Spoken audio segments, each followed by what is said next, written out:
Gentlemen and female gentlemen, we are born in an age of political drama. There's so much stuff going on, and I felt like the best way to properly cover this all was to talk about, in my humble opinion, the most requested video I've gotten in regards to Star Wars lore deep dives. As you know, I've been getting involved with drama when it comes to Star Wars, drama when it comes to politics, drama everywhere. The most requested video I had in a long time was to watch Ark and the Americans, How Liberty Dies, the Politics of Star Wars. So, apparently, this is gonna be this is the magnum opus video on Star Wars politics from beginning to end and the downfall of democracy. So, ladies and gentlemen, I hope you're buckled in, cause I am locked in, boy. Let's see what we got, baby. Let's see what it's all about.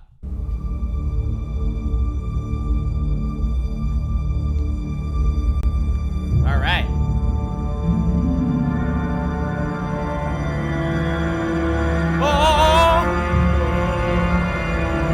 Okay, bro, the vibes are immaculate so far. I know we're just like a few seconds in, but the vibes immaculate.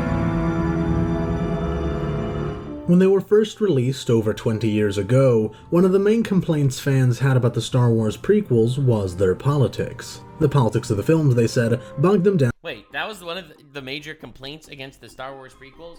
That is literally the high point of the Star Wars prequels, right? What? Because I know people hated on the original, on the Star Wars prequels because they had, like a different vibe than the sequels. The sequels were like a swashbuckling adventure, and the Star Wars prequels were more like a political drama, I guess. But I didn't realize that was where the source of the hatred came from. And made them needlessly confusing. But this ignores a central fact of the franchise. Star Wars has always been political. Yeah. Though it wasn't as overt, the original trilogy was an allegory to the guerrilla warfare of conflicts like the Vietnam War or the American Revolution. The rebels represent the small band of guerrilla fighters using asymmetric warfare against the large, organized, and mechanized military of the Empire. Also, it's a super wholesome story, ultimately, right? You have this oppressive force, and you have the little rebels that want freedom, and they go up and they fucking fight against the oppressive, despicably evil government, and they actually win. Like, it's I guess it doesn't look political by the fact that it's not about politicians sitting in rooms and chatting and discussing. And I think that's why people don't see the prequels as the same way.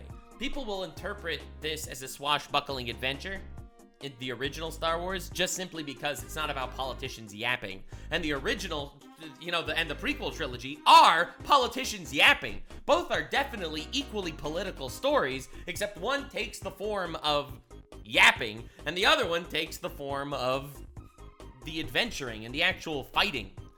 Both equally political things, it's just taking form in completely different stations, which I think is why people don't necessarily attribute politics to the original trilogy, because people could look at it in a vacuum and be like, oh yeah, I'm fighting against oppressive government that's just based and not political. The near absence of politics from the sequels, then, is a major contributing factor to why they failed. So, let me tell you a game theory of mine. I think that the Star Wars trilogy sequels, okay?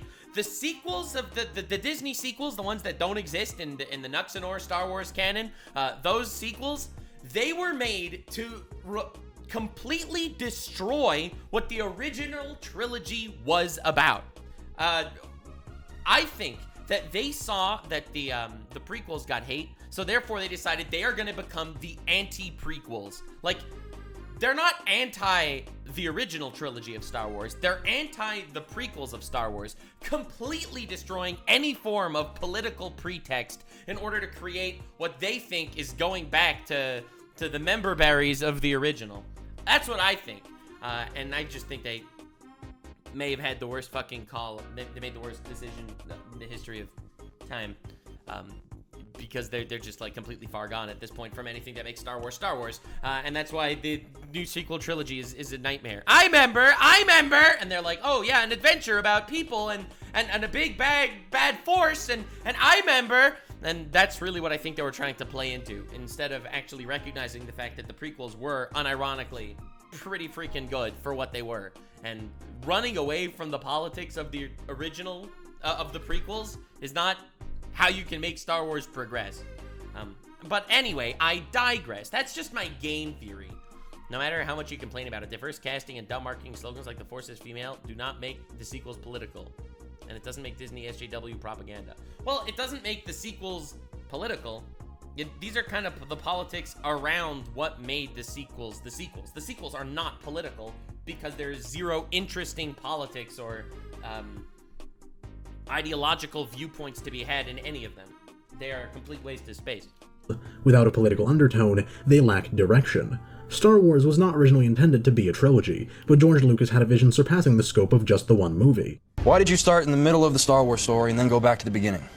Well, originally Star Wars was one simple little movie based on a Saturday matinee serial. The idea was that you came in, you saw episode 4, you know what happened before, you don't know what happened after. The original script... Wait, he was planning on ending the Star Wars with the Death Star just being destroyed? Just fighting against some sort of oppressive government? That was his whole plan for Star Wars when he started? Dude, this is why I am doing the Star Wars lore dives, okay? Okay? The Acolyte may have ruined Star Wars for some, but I am gonna sit down and tell you that it got me into Star Wars. Because of how badly Disney butchered it, I felt the need to look into what made it actually amazing. It was one script. It started with Darth Vader coming in the front door, and it ended with Darth Vader throwing the Emperor down the tube. So you got a much better picture of the tragedy of Darth Vader, which is what it was really about.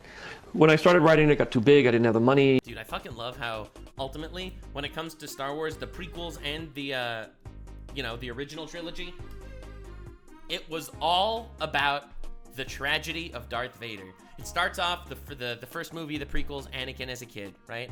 Second one, and Qui-Gon dies. The second one, Anakin growing up. The third one, Anakin falling to the dark side. Then the tragedy of Anakin as Darth Vader, a tortured soul living a tortured life for the sake of the dark side until he recognizes that his son convinces him to be the hero at the very end and he dies, killing Palpatine who never returns. Like, that is such a brilliant character arc.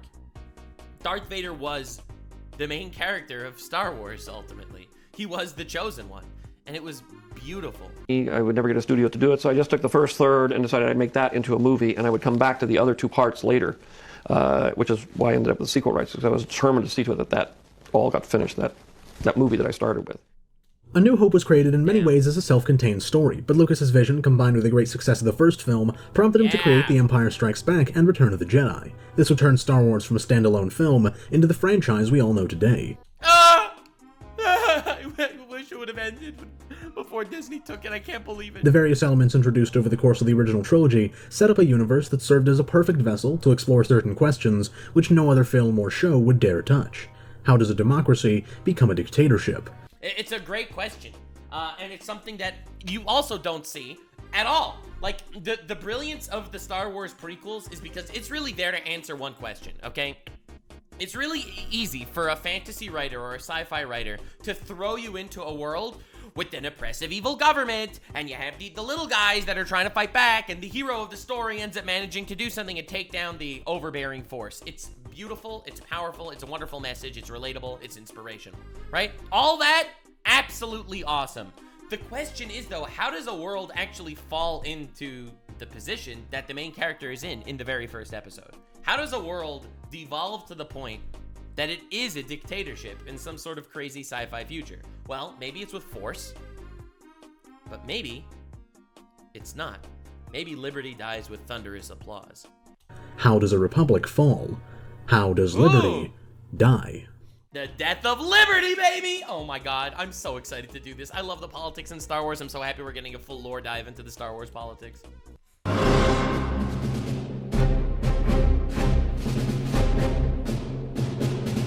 The Phantom Menace opens on a galactic republic in turmoil. At the start of the film, the Trade Federation, a galactic look at these goobers! Look at these goobers! They didn't do very well. shipping conglomerate is enforcing a blockade over the small planet of Naboo due to a taxation dispute. To try and mediate the crisis, Jedi Knights Qui-Gon Jinn and Obi-Wan Kenobi are dispatched on a diplomatic mission. To put it lightly, the mission does not go well. It's really interesting, though, to think about it. Like, it starts off with them being sent on some sort of diplomatic mission to keep peace, because that's what the Jedis are, right? Jedi are peacekeepers ultimately. They believe in the light side of the Force, and they are the keepers of the peace. And you get to see throughout the original trilogy of Star Wars how they went from the keepers of the peace, the negotiator, right? They start off as the keeper of the peace, and they devolve into soldiers, and that's ultimately what destroys them. Like, it's such a hard perspective to have. The pair descend to the surface in a droid transport ship as their frigate is destroyed, and the blockade turns into an invasion. They pick up a, The Dark Lord of the Sith himself, companion, Darth Jar Jar, rescue the Queen of Naboo, Padme Amidala, and break past the blockade. In the escape, they take damage to their ship that forces them to make a landing on the desert planet of Tatooine. Shenanigans ensue, and after freeing a young boy named Anakin Skywalker from random kid, whatever, he's not important, slavery and obtaining a new hyperdrive, they finally arrive at their destination. Dude, look at this planet. The planet looks so freaking cool. In the prequels. How do the prequels look bad? They spent $180 million on the Acolyte and they couldn't get a shot like this.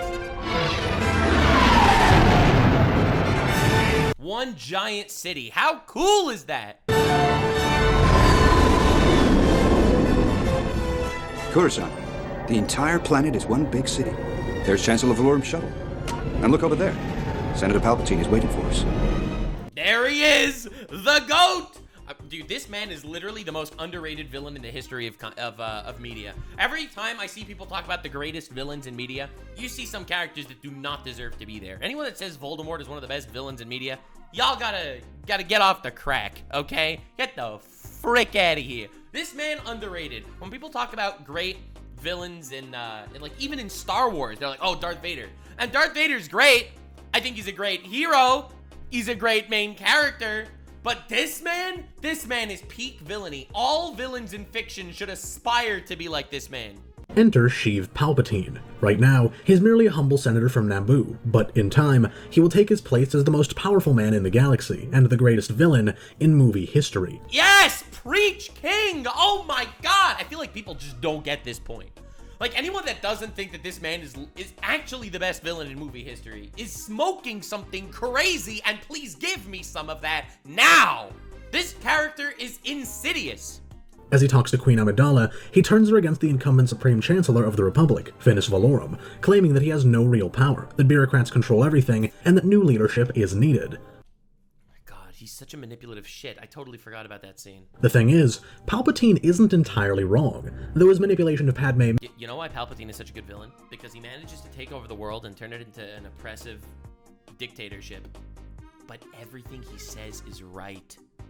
It's half-truths and half-lies that just guides people to trust him and believe him and support him. I think one of the most chilling scenes in movie history is Palpatine saying, "This attempt on my life has left me disformed and disfigured. This is the end of democracy and the rise of the First Galactic Empire." And everyone claps. Everyone fucking just stands there and claps. It is a harrowing, terrifying moment. God. Like, the funny thing is, everyone talks about how, like, the boys, like, Homelander is like...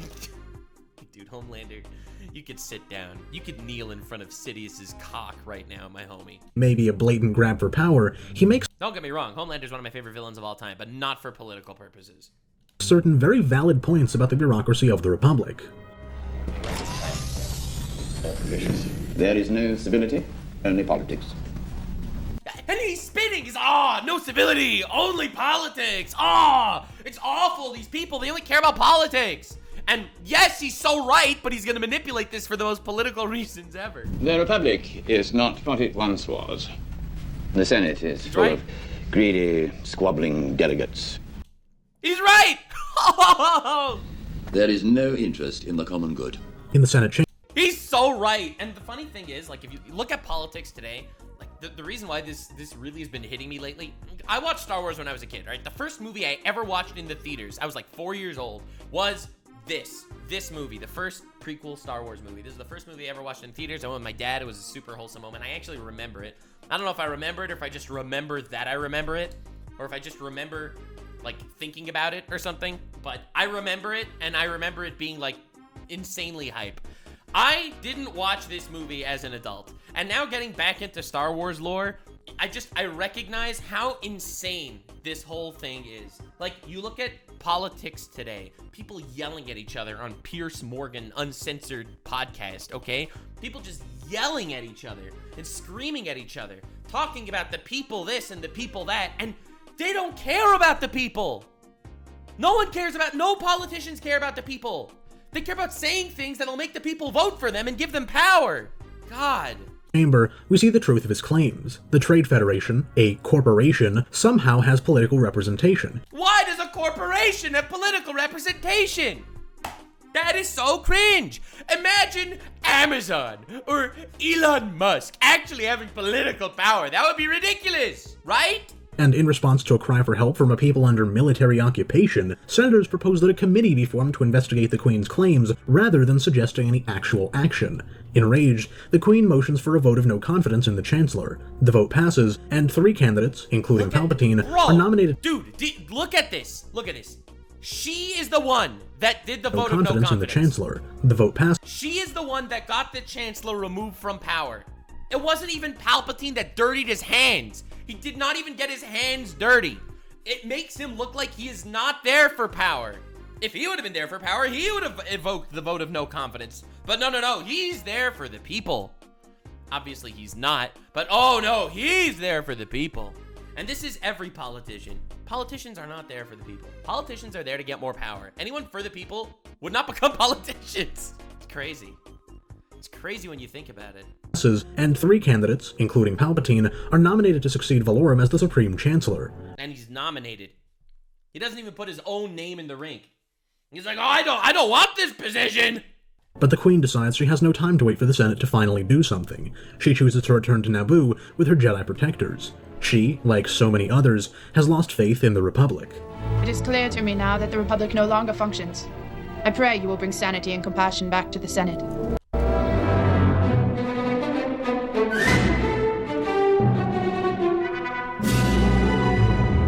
The third act of the film sees... It's like the only person that she trusts is the person she shouldn't be trusting.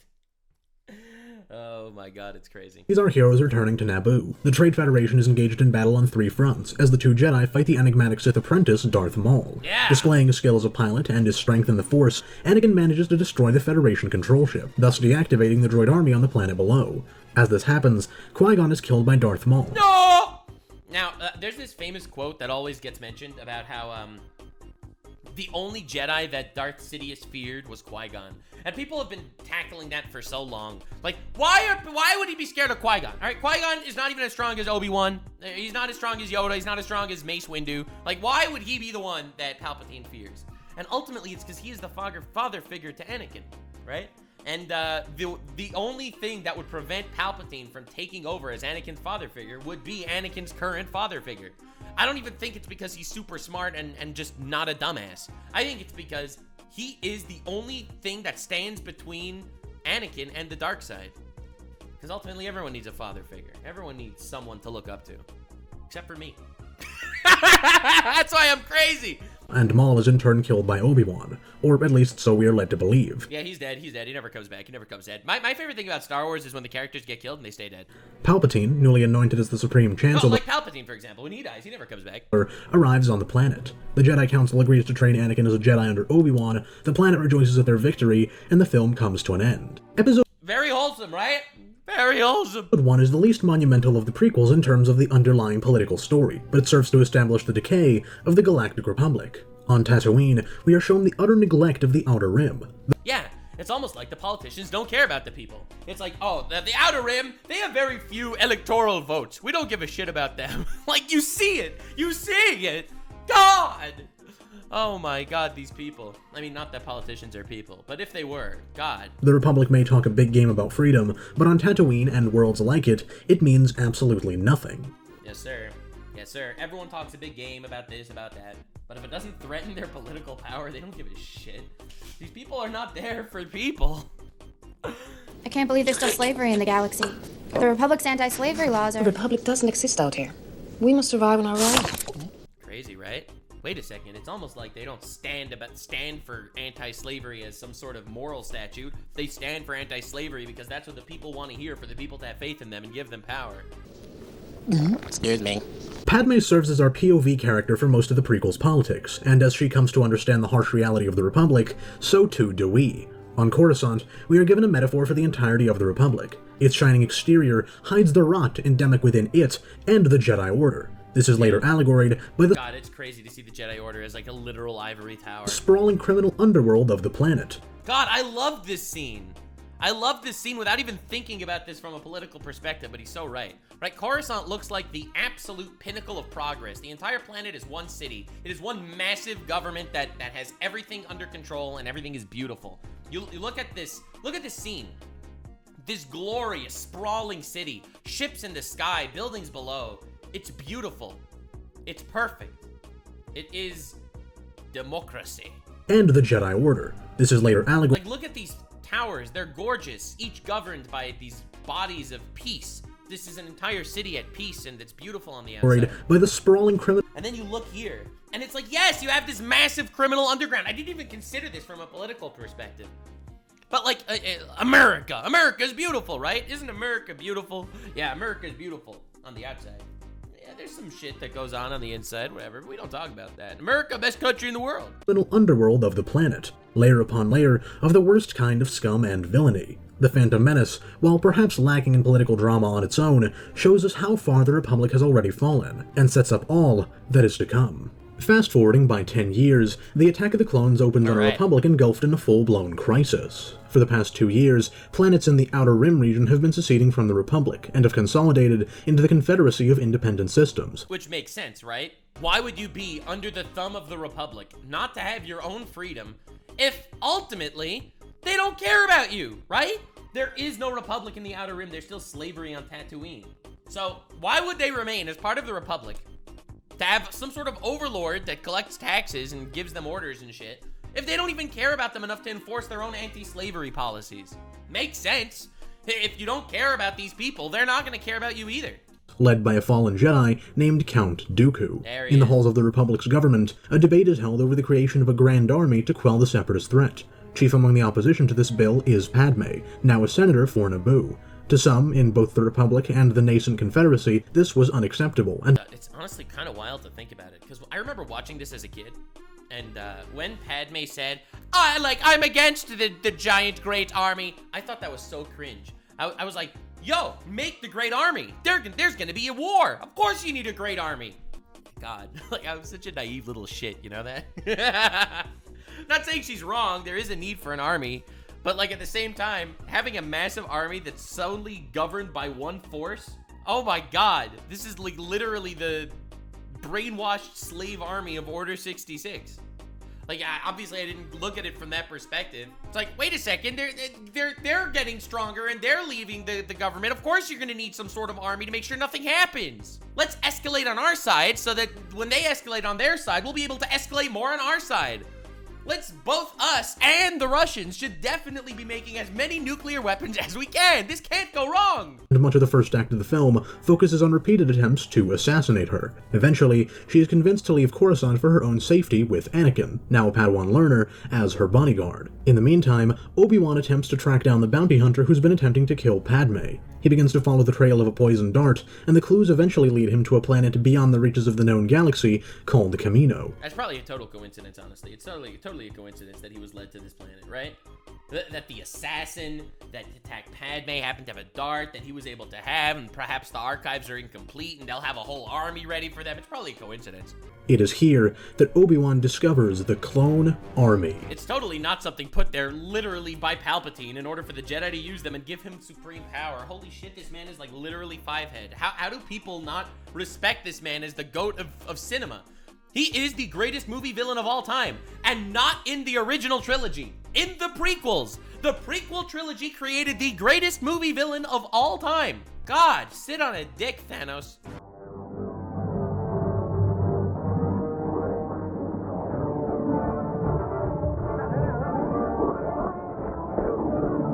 Dude, when I saw this the first time, I remember how triumphant I felt.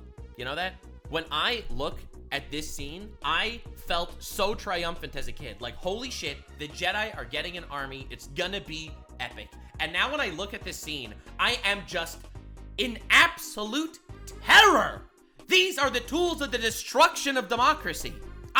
It's crazy to be able to see it from these two perspectives. It was an incredible moment when I saw this the first time. The Jedi are actually going to be able to fight against these evil Sith guys. Now you look at it now and you just see the absolute downfall of everything. God damn. This is terrifying. And just the fact that Palpatine wanted Obi-Wan to find the dart to lead him here to get the fucking clones. When I was a kid and I had my Lego clones, they were the good guys, okay? They were the army, the sword of the Jedi. They were able to save the day, stop the bad guys and the terrorists. Fuck, dude. Look how scary this is.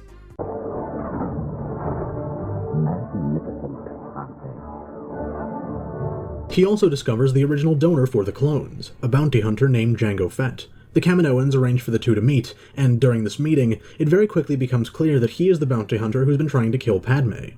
Obi-Wan also learns that Jango was recruited by a man named Tyrannus. Who's that? This will be relevant later on. Tyrannosaurus! It's morphing time! Obi-Wan reports his findings to the Jedi Council and tries to apprehend Jango. Jango escapes, but not before Obi-Wan manages to plant a tracker on his ship, which he follows to the planet of Geonosis. There, he witnesses the official formation of the Separatist Alliance by Count Dooku. As I explained to you earlier, I am quite convinced that 10,000 more systems will rally to our cause with your support, gentlemen. 10,000 more systems. Like, it's crazy to think that the Separatists are, like, I mean, they're kind of the bad guys. They're going up against democracy here, right? Like, the Separatists are the bad guys, but if you really think about it for a second, aren't the Separatists really the bad guys? Planets from the Outer Rim, systems in the distance that technically had to worship this government that didn't give a shit about them at all, right? Think about it. Look at Tatooine. Slavery exists on Tatooine. The democracy is against slavery. Why does it still exist there if they are part of the democracy? You'd think there would be this quid pro quo. They would be part of the galactic government, so the galactic government in turn would help them. But no, of course not. The Separatists are different planets or whatever that ultimately don't want to be controlled by the fucking evil, by the government that doesn't care about them. And the leaders of the Separatists are mega corporations. Like, it's crazy to think that there are actual shades of gray here that I didn't really recognize. The Techno-Union Army is at your disposal, Count. The banking clan will sign your treaty. Dude, the banking clan, the fucking ecclesiarchy, and the God, what are they called? The Adeptus Mechanicus is at your disposal, Emperor. Like, oh my God, we are witnessing the birth of the Imperium. Good, very good. Our friends from the Trade Federation have pledged their support, and when these are the mega corporations: the Trade Federation, the banking clan, the freaking Adeptus Mechanicus. Look at what we're watching here. All the big companies that enjoy their own personal power are using the people's suffering to make them leave the government to form a rebellion. Or, I don't know, a rebellion, but an intergalactic conflict. And they don't care. God!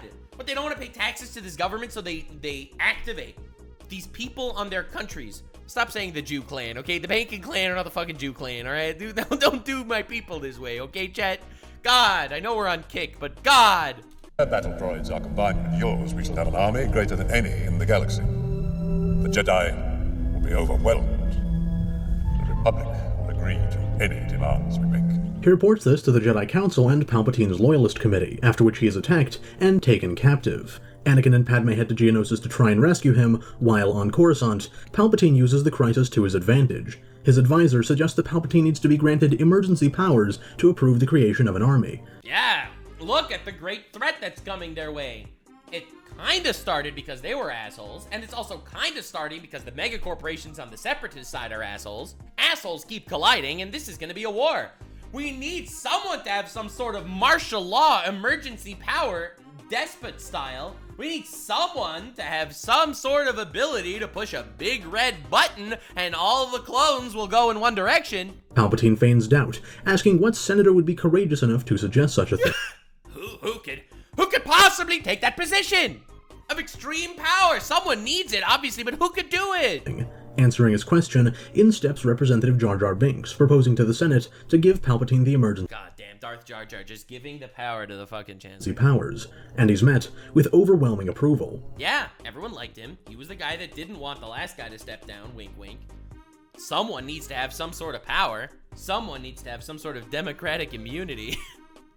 Oh my god, we are watching the death of democracy. Oh my god. Dude, you're giving all the power to the president. Brother, this is crazy. What are we watching right now? His power growing, Palpatine continues to play coy, acting as a humble servant of the Republic. It is with great reluctance that I have agreed to this calling. Brother, it's crazy to see the manipulation tactics. Bro, Chancellor Palpatine 2988 standing over here about to fake cancer. And of course they're gonna buy it. He was always the nice guy. I love democracy. I love the Republic. The power you give me, I will lay down when this crisis has abated. Yeah, when you give me... Thank you for giving me all this power. I will definitely give all the power back, guys. I'm taking all the power for myself, and I will definitely give all of this power back to you when it's over. And it's not like absolute power is just gonna corrupt absolutely or something. It's totally not like there's a reason for Darth Sidious to not want the crisis to end. Yeah, when the crisis ends, I'll give power back. Yeah. He definitely won't cause the crisis to continue in order to retain some sort of political power, right? It's not something that's gonna happen. We've never seen that before. Oh my god, I've never recognized the true evil. It's like, holy shit. And as my first act with this new authority, I will create a grand army of the Republic to counter the increasing threats of the Separatists. Oh, they're escalating, and it's time for us to escalate. And now I'm gonna have supreme power over a supreme army for the good of the people. Wink, wink, wink, wink, wink, wink, wink, wink, wink, wink, wink, wink, wink, wink. Dude, look how fucking scary this is. The two-faced nice guys are literally the scariest people of all time. Dude, that's why I'll always love assholes. If you're an asshole, I can trust you to be an asshole. It's the nice guys you have to worry about that they're actual assholes. Holy crap.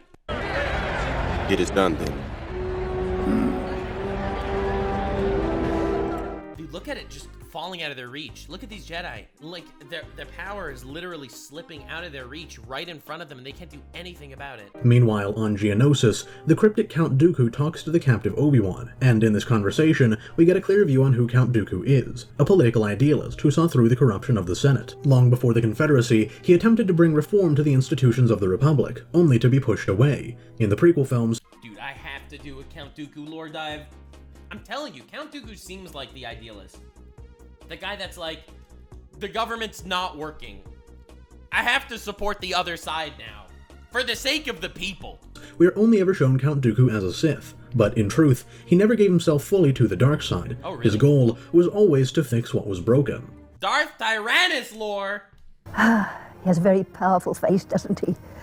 He was one of the most brilliant Jedi I've had the privilege of knowing. Oh my god, a deleted scene. Dude, Dooku was such a cool character. We have to do a Dooku lore dive. We did the Grievous lore dive and it changed my appreciation of his character completely.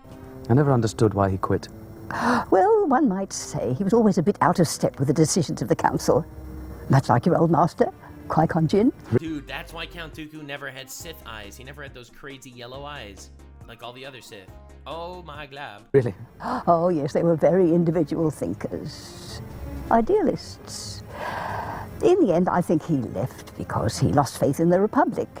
He disappeared for 9 or 10 years and turned up recently as head of the separatist movement. That's crazy how that happened. The third act of the film takes place primarily on Geonosis. In their attempt to rescue Obi-Wan, Anakin and Padme in turn get captured, and all three of them are sentenced to be executed in the Petranaki Arena. Just as they're about to be killed, Jedi Master Mace Windu shows up with over 200 more Jedi to defend. Yeah! 200 Jedi! That could totally go up against this massive army, right?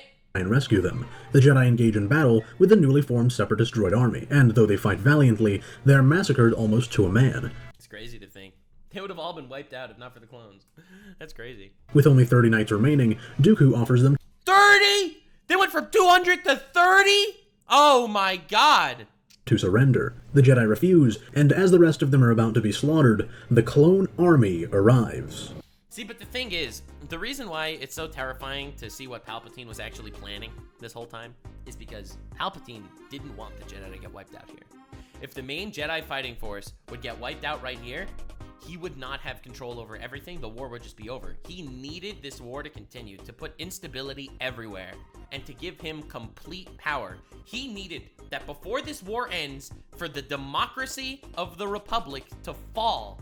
It's crazy to think about how meticulously he used the Jedi. Peacekeepers, good people. But they were so easily manipulated when they were given power and an enemy. Look!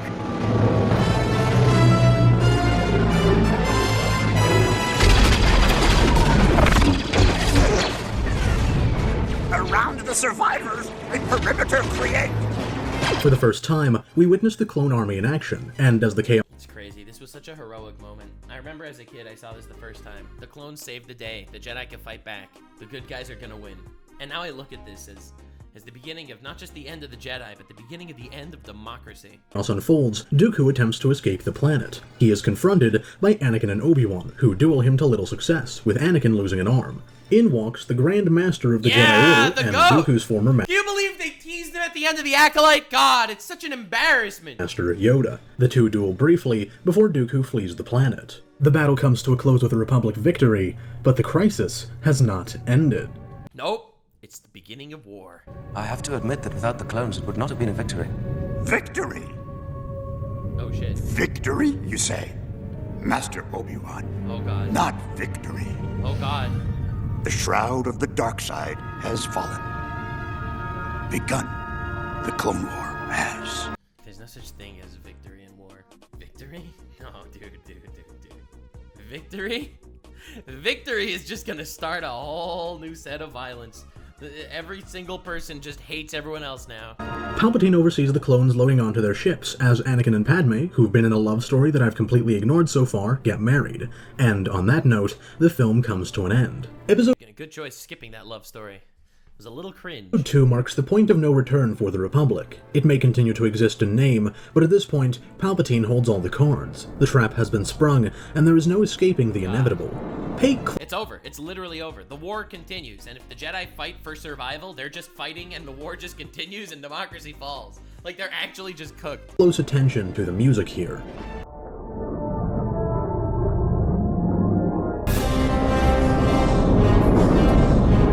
Oh my god, it's playing the Sith song. I never even noticed this at all. It's because ultimately war is evil, right? War is not good. War is bad. Love boobs, not war. That's the moral of this video. Leave a like for boobs. This is the birth of the Empire. The clone... Yep, and they didn't know it yet.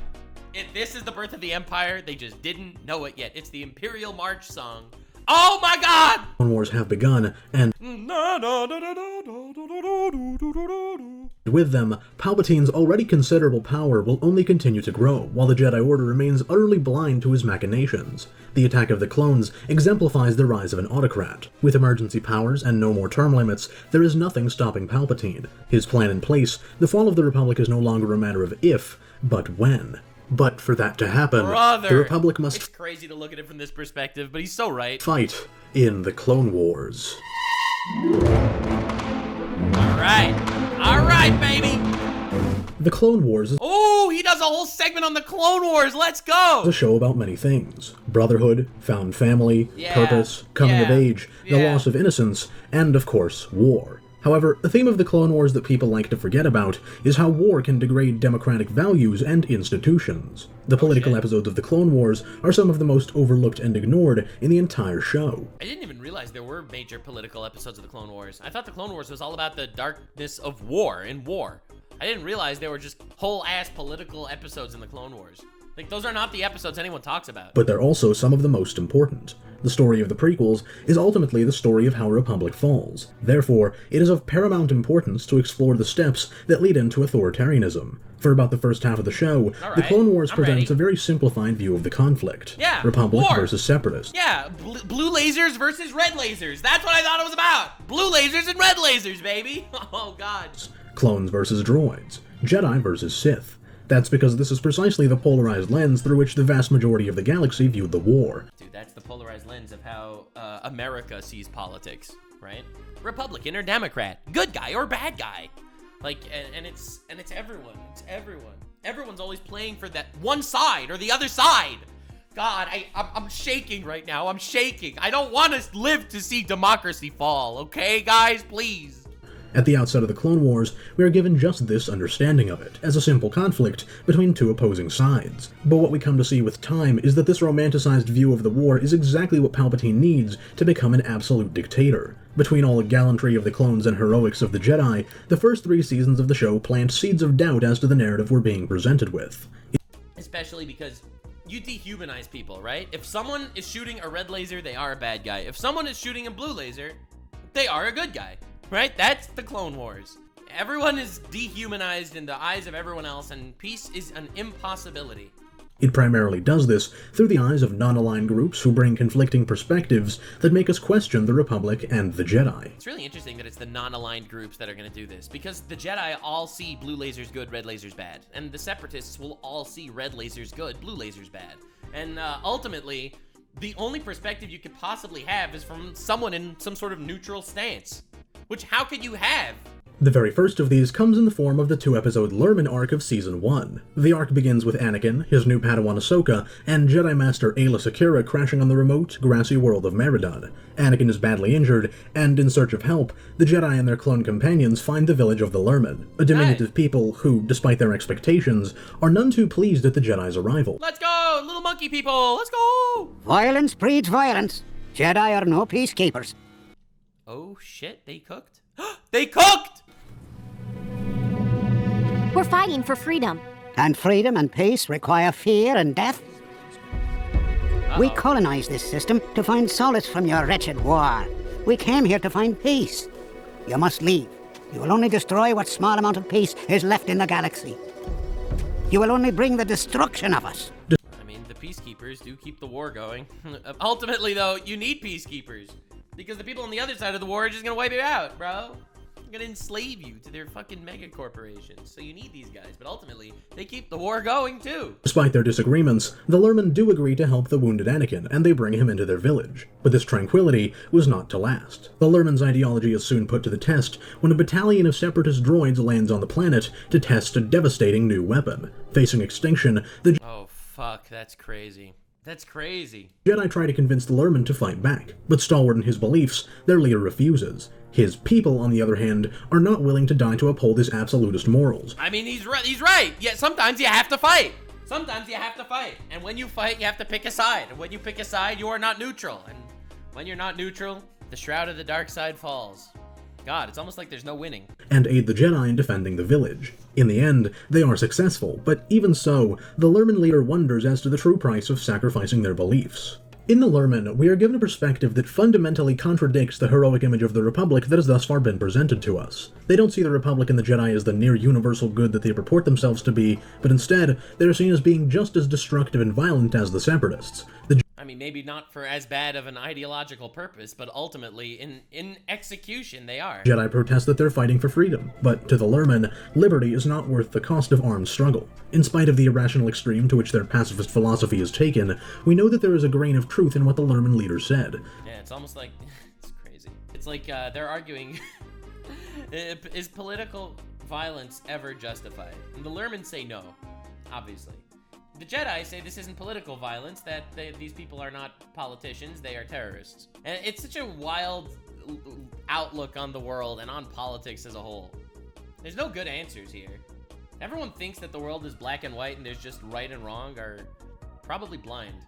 The Republic and the Jedi could hardly claim moral superiority when, as we see in increasing frequency as the show goes on, they commit many of the same atrocities as the Separatists. God damn. We show these different points of view that kind of compromise the Jedi, or show them in a way that we're not familiar with. What menace have you brought to our village now, Jedi? I thought the Lerman were a really good way to start introducing this theme, and it really puts Aayla Secura on the spot, it really puts Ahsoka on the spot. They think they're fighting on the side of good, and here they have to meet a character, and they have to be confronted by the idea that, well, maybe you're not.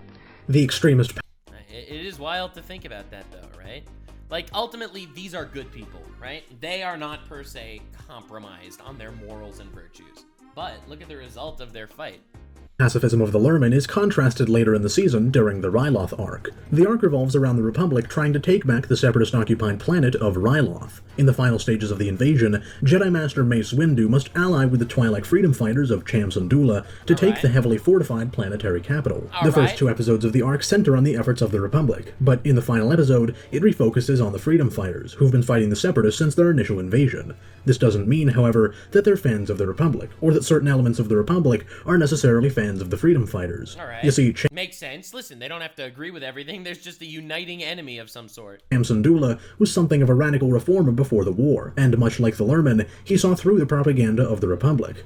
Unlike the Lurmen, though, he understood the need for violence in the pursuit of liberty. Syndulla isn't only seeking freedom from Separatist occupation, but freedom from all occupiers. Oh shit! Oh god! Including the Clone Army. I don't trust Senator Ta. His plans for a world after the war. The Republic will help you rebuild. Sure. Just under new management, under new leadership. We'll just take some of your liberty. We won't abandon you. Your troops will stay for security? For a while, to keep the peace. Another armed occupation is not a free Ryloth. God, fuck, he's spitting. Holy shit, he's spitting. Oh god, oh god!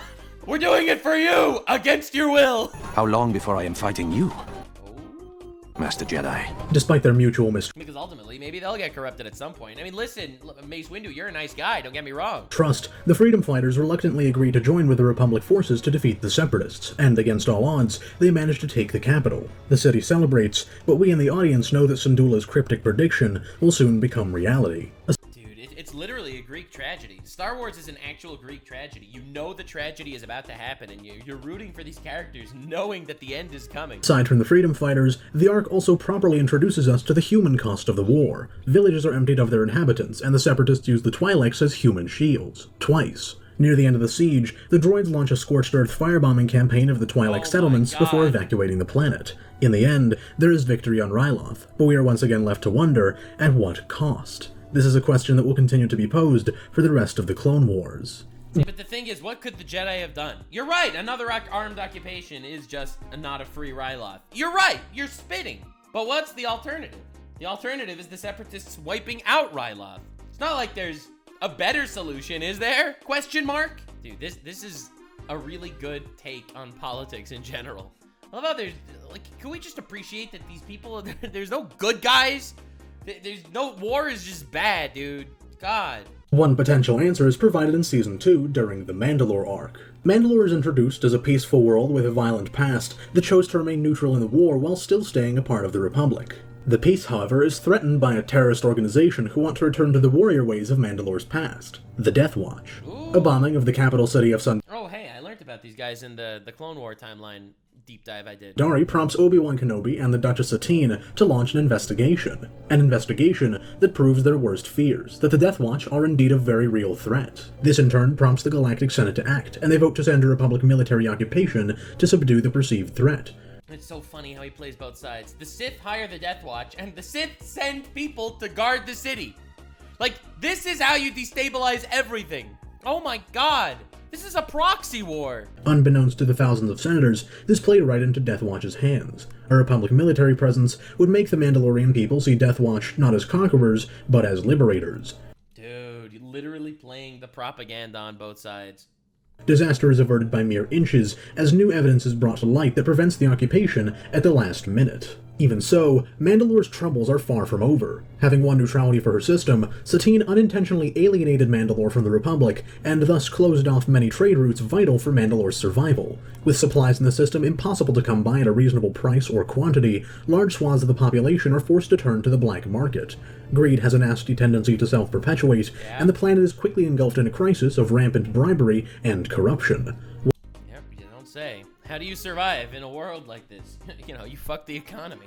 It's crazy. It's crazy looking at the dilapidation of everything in the galaxy. One thing leads to another, and a customs official paid off by importers to turn a blind eye becomes a public health crisis. After an investigation conducted by Satine and Padme, the crisis is resolved, but it's clear that this is only one instance of a far larger problem. A corrupt society inevitably creates a corrupt government. With this in mind, Satine petitions the Jedi Council. And here you have a utilitarian force completely governed by a corrupt government to take out the Separatists, who are also corrupt, don't get me wrong, they're evil. But ultimately, you end up with a corrupt government. To send one of their own to help root out what she suspects are corrupt government officials. The council sends Anakin's Padawan, Ahsoka, who works semi-undercover in Mandalore's Royal Academy, to educate the future leaders of the planet on the evils of corruption. This is perhaps the most overt and poignant political statement in the entire show. How's this gonna work? How are you gonna give corruption training? How on earth are you gonna convince someone, if you get power, don't let it corrupt you? So pay close attention. A leader sacrifices moral integrity for the sake of money or power. Entire star systems have collapsed into chaos, a revolution because their greedy politicians got caught up in a cycle of bribery and blackmail, while their people suffered. Does that mean most government officials are corrupt? Well, no. But the point is that temptation... Well, no! Oh! The biggest lie of all time! But the thing is, she believes it. She believes it! She actually believes what she's saying. She's so brainwashed to think that her side is correct in every way. Ahsoka's not a bad person. Ahsoka's a wonderful person. She really is trying her best here. She's trying to fight for good. She doesn't realize how corrupt she is because of how vilified the enemy is. And if you're fighting this villain, then you're doing justice. Oh my god. Dude, I have to hear that line one more time. Most government officials are corrupt. Well, no. Well, yes! Oh my god, she's so brainwashed. We are watching classic brain rot, political brain rot. These are the people on Twitter that they believe this. But the point is that temptation is always there, and citizens must be vigilant so corruption can't take root. The deadliest enemies of a society dwell within its borders. Yeah! How do you... And from these internal threats, the people need to be protected. But if you don't trust your leaders, isn't that treason? It's every citizen's duty to challenge their leaders, to keep them honest, and hold them accountable if they're not. God, it's literally the back and forth. The leaders aren't corrupt, but you also have to keep the leaders in check. But also... How do you do that? By exposing corrupt officials for what they are. Lasting change can only come from within. So if a politician's corrupt, fuck him. But that's treason. It's crazy to look at. It's literally mental gymnastics and loops. You realize it's rhetoric like this that made someone try to assassinate Donald Trump. Someone tried to assassinate Trump because of that rhetoric. It's up to the people to keep the politicians in check, you know? And then someone will he'll go online and he'll see all this shit and he'll be like, oh god. And he'll become a fucking monster. And an innocent person's gonna die in the crossfire, you know? Like, you watch it happen. Ahsoka's not trying to do anything wrong.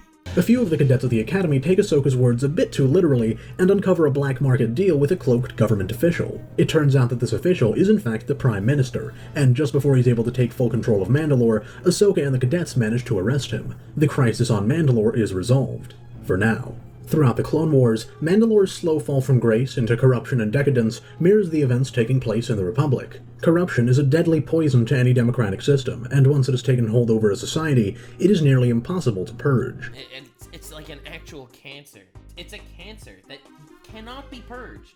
How do you purge corruption? How do you end corruption? God, it's like you can't end corruption, you can only placate corruption. You have to make sure corruption is too busy doing one thing, and so it doesn't have the ability to completely corrupt other parts. It's like a cancer that can't be cured, but you're just trying to stop it from metastasizing further. Mandalore serves as a microcosm of the Republic, and after having seen the toll that corruption has taken on Mandalore, we are soon made to consider how it is affecting the Republic. Since the very start, we've known that the Galactic Senate is overrun with corruption, but how does that affect the people? The answer is shown to us in the two-parter Padme arc of Season 3. As the war drags on and clone casualties mount, a push is made by certain senators to fund the creation of additional clone troopers. Yep. More soldiers, that'll be the solution. Padme takes up the opposition to the bill, arguing for humanitarianism. When an influential senator planning to speak out against the bill is attacked, Padme is forced to speak in his place, and in doing so, she shows the Republic for what it has become. Oh baby, she's gonna cook! See, if this was real, the CIA would assassinate her. see if this... You know the most fantastical part of Star Wars? The most not realistic part? The fact that a democracy lasted 1,000 years. Oh my god. Tekla Minau. Tekla is one of my aides. Like so many of the people that we tell ourselves we're here to serve, Tekla lives in a district that rarely has electricity and running water as a result of the war. Her children can now only bathe every 2 weeks. That's a lot lot of bathing, if you ask Asmongold. And they have no light in which to read or study at night. The Republic has always funded these basic services. But now, there are those who would divert the money to the war, with no thought for what the people need to survive. Ultimately, why is a war fought? It's fought for the people, but no one remembers that. It's crazy, man. Not for people like Tekla and her children. Who are we fighting for? He's right. She's right. Why is a war fought? Only one right answer. God damn. My people. Your people. All of our people. This war is meant to... The thing is, if you don't fight for the people, then the people get fucked. If you do fight, then you end up in this endless war. And you forget why you're fighting. Save them from suffering, not increase it. I support our brave soldiers, whether they come from the clone factories or from any of the thousands of systems loyal to the Republic. But if we continue to impoverish our people, it is not on the battlefield where Dooku will defeat us, but in our own homes. Therefore, dude, she's spitting. She's spitting. It is our duty and our responsibility to preserve the lives of those around us by defeating this bill. Padme is the embodiment of what a politician should be, a representative of the people, someone less concerned with retaining their office than with the reason they were put there in the first place. Yeah, but the issue with this position is the fact that the CIA might put a bullet in your head. But aside from that... The bill to create additional clones is decisively defeated, and Padme's apparent path is made clear. With her oratory skills, political acumen, and understanding of the people, she is well on her way to the chancellorship. Or at least she should be. Unfortunately, unbeknownst to all but a few, the fate of the Republic is already sealed, and there will not be a new chancellor. God fucking damn it. Yeah, but he promised you would give power back to the people after the war. For now, we must adhere to the principles of our democracy.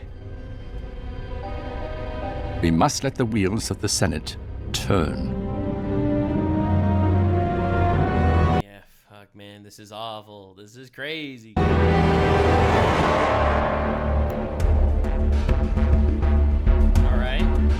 If the original Star Wars trilogy was the triumph of good over evil, and the prequels were the triumph of evil over good, then the Clone Wars is when good and evil became blurred.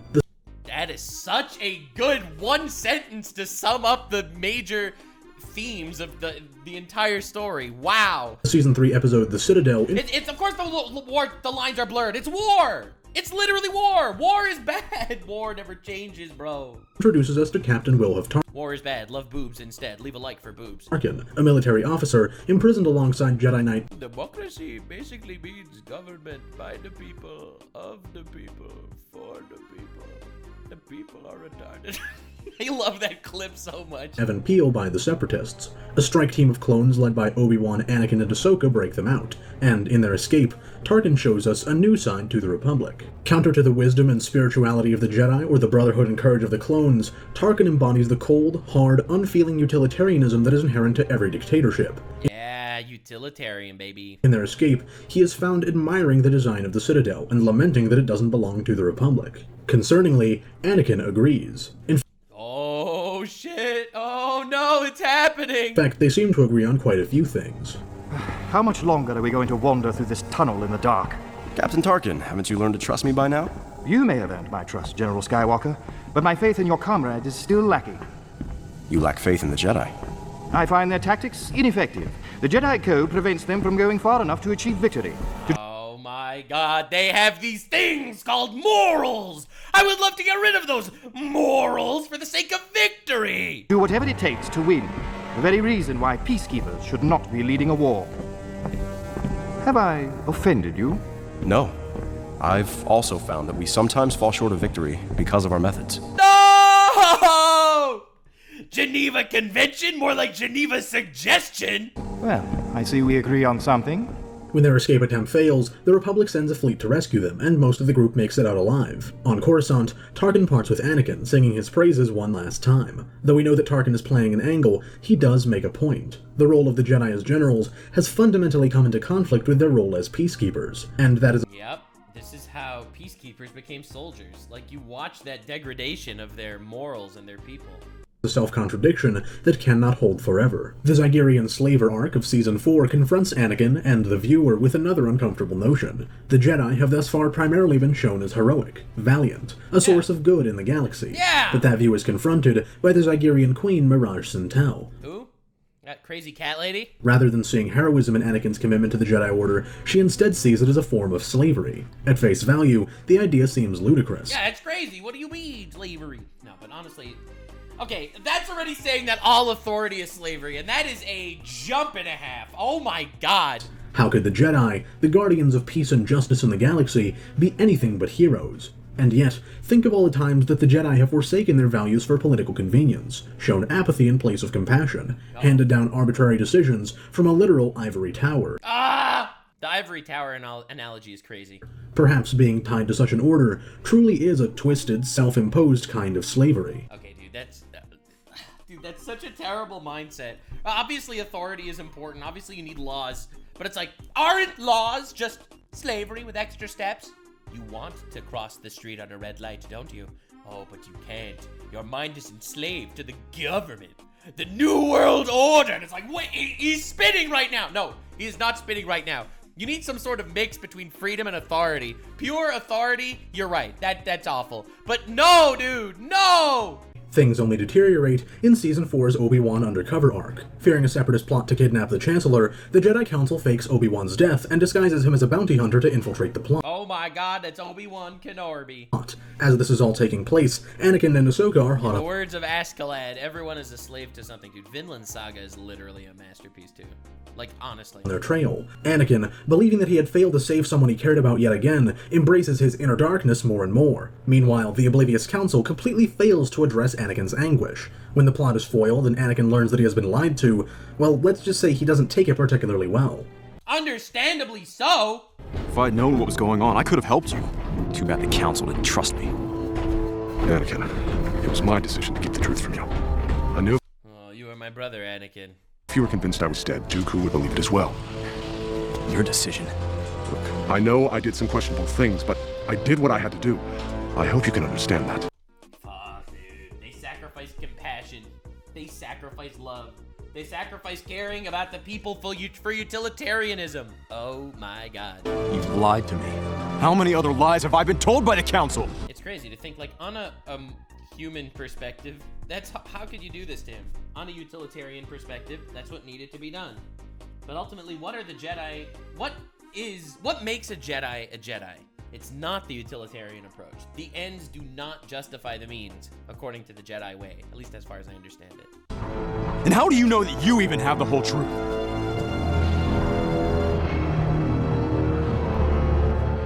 Anakin's outrage is completely understandable. For days, he believed that his best friend and mentor had been killed. He was his brother, Anakin. Only to discover that it was a poorly planned scheme by the Jedi Council. With neglect like this, is it really surprising how effortlessly Palpatine is able to pull Anakin's strings? Dude, he became the father figure that Anakin just didn't have. The Council treated him like a, weapon, right? They didn't treat him like a son. He felt no love from the Jedi, who were supposed to be an order of peace and love. I have it from a reliable source that the fugitives were last headed towards Nal Hutta. You cannot deny your feelings, Anakin. They are what make you special. If you believe you can stop this plot against me, I trust you. Oh god, words he's never heard from anywhere else! Oh my god, this is like Homelander telling Ryan, I'm proud of you, son. Oh god! Thank you, Chancellor. You won't regret this. Oh, he knows. No, I won't. No, he won't!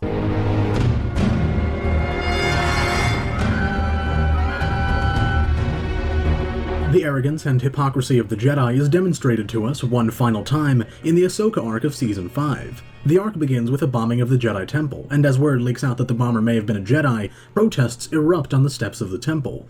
These protests didn't just spring up out of nowhere. Rather, they're the result of years of negligence by the emotionally detached Jedi Order. Yeah, no shit.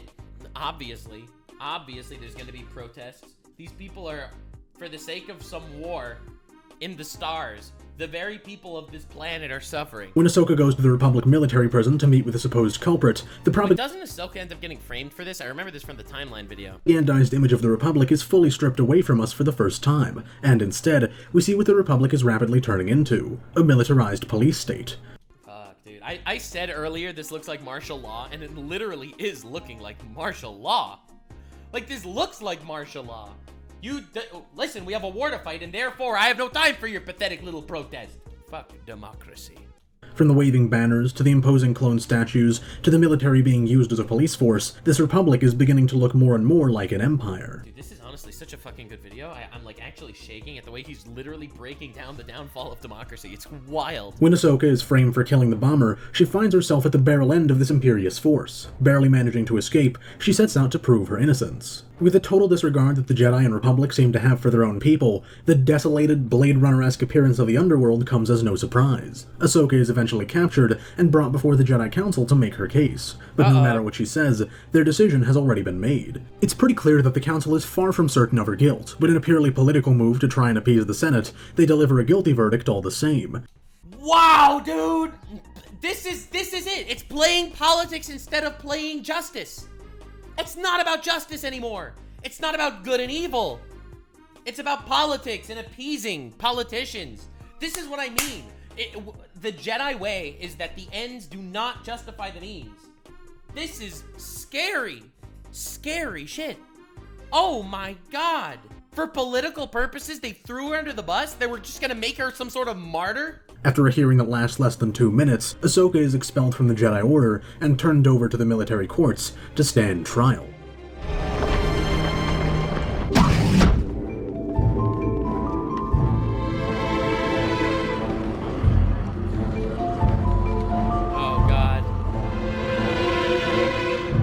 The trial chamber is a stark reminder of the Imperial aesthetic that we first saw in the prison. Grey walls illuminated only by fluorescent white lights, red guards flanking Palpatine. Dude, it literally looks like something out of a horror movie. Looks like a slaughterhouse. Clone troops at all corners, and none other than Tarkin, now an admiral running the prosecution. With a kangaroo court. And he's a utilitarianist, right? This court is a joke, right? Any big political court cases, it's just a joke. It's literally just a show for the public, with the poor recipient of the end of this hammer just being the victim. Like this, Ahsoka is doomed. Or at least she would be, if not for the valiant efforts of her master. Desperate to absolve his Padawan, let's fucking go, Anakin. Anakin discovers that Barriss Offee, a Jedi and Ahsoka's longtime friend, was the one who framed her for the bombing. Just as Ahsoka's verdict is— Dude, betrayal. Her friend is the one that betrayed her and framed her. How scary is this? Like, even think about it. Dude, betrayal is awful because betrayal doesn't come from an enemy. About to be read out, Anakin brings Barriss into the chamber, and her confession is an indisputable affirmation of what the Republic has turned into. I did it because I have come to realize what many people in the Republic have come to realize, that the Jedi are the ones responsible for this war. Oh, shit. But it's not true. It's not true. They're literally trying to protect the peace. We've so lost our way that we have become villains in this conflict, that we are the ones that should be put on trial. All of us. And my attack on the temple was an attack on what the Jedi have become. An army fighting for the dark side. Oh, shit. And he's just listening to this in glee. In glee! Fallen from the light that we once held so dear. This Republic is failing. It's only a matter of time. Although Barriss's actions were certainly reprehensible, she was right. Now the thing is, 2 wrongs don't make a right. Just because the Republic is failing, you don't bomb the temple. You don't become a terrorist because of the issues in the government, obviously. But what could you do? You need to do something, right? Everyone feels like they need to do something. I don't know. I feel like this needs to be a lesson to you that you just need to be good to people and hear them and talk to them. You have to stop vilifying people for being in one group or another group. Like, this is wild. She's absolutely right in every word she says. The Jedi, the galaxy's peacekeepers, had taken up the sword, and in the fires of war, they had forgotten their purpose. Blinded by conflict, they quite literally became an army fighting for the dark side, even if none of them yet knew it, and the new order that they had inadvertently helped to construct would soon come down upon them with malevolent force. Perhaps understanding this to a degree, Ahsoka rejects the Council's offer to come back into the Jedi Order. Oh, so this is when she leaves. Like, I knew she was leaving, but I didn't realize it was this. Yeah, I don't blame her. How can you join the Jedi Order that literally just threw her to the side and used her like some sort of political sacrifice? Anakin chases after her, desperately trying to convince her to stay. The Jedi Order is your life. You can't just throw it away like this. Ahsoka, you are making a mistake. Maybe. But I have to sort this out on my own. Without the Council. And without you. No, you can't abandon Anakin. I feel like this is also a really good moral too. Like, if you think about it, you know, a parent has to always be there for their children, just like a master has to be there for their apprentice, but the apprentice has to be there for the master, and the children need to be there for their parents. And you might not see eye to eye on everything, you might disagree on certain ideals, but they're your family, bro. You gotta fucking look out for them. I understand. Dude, Anakin literally got abandoned by everyone.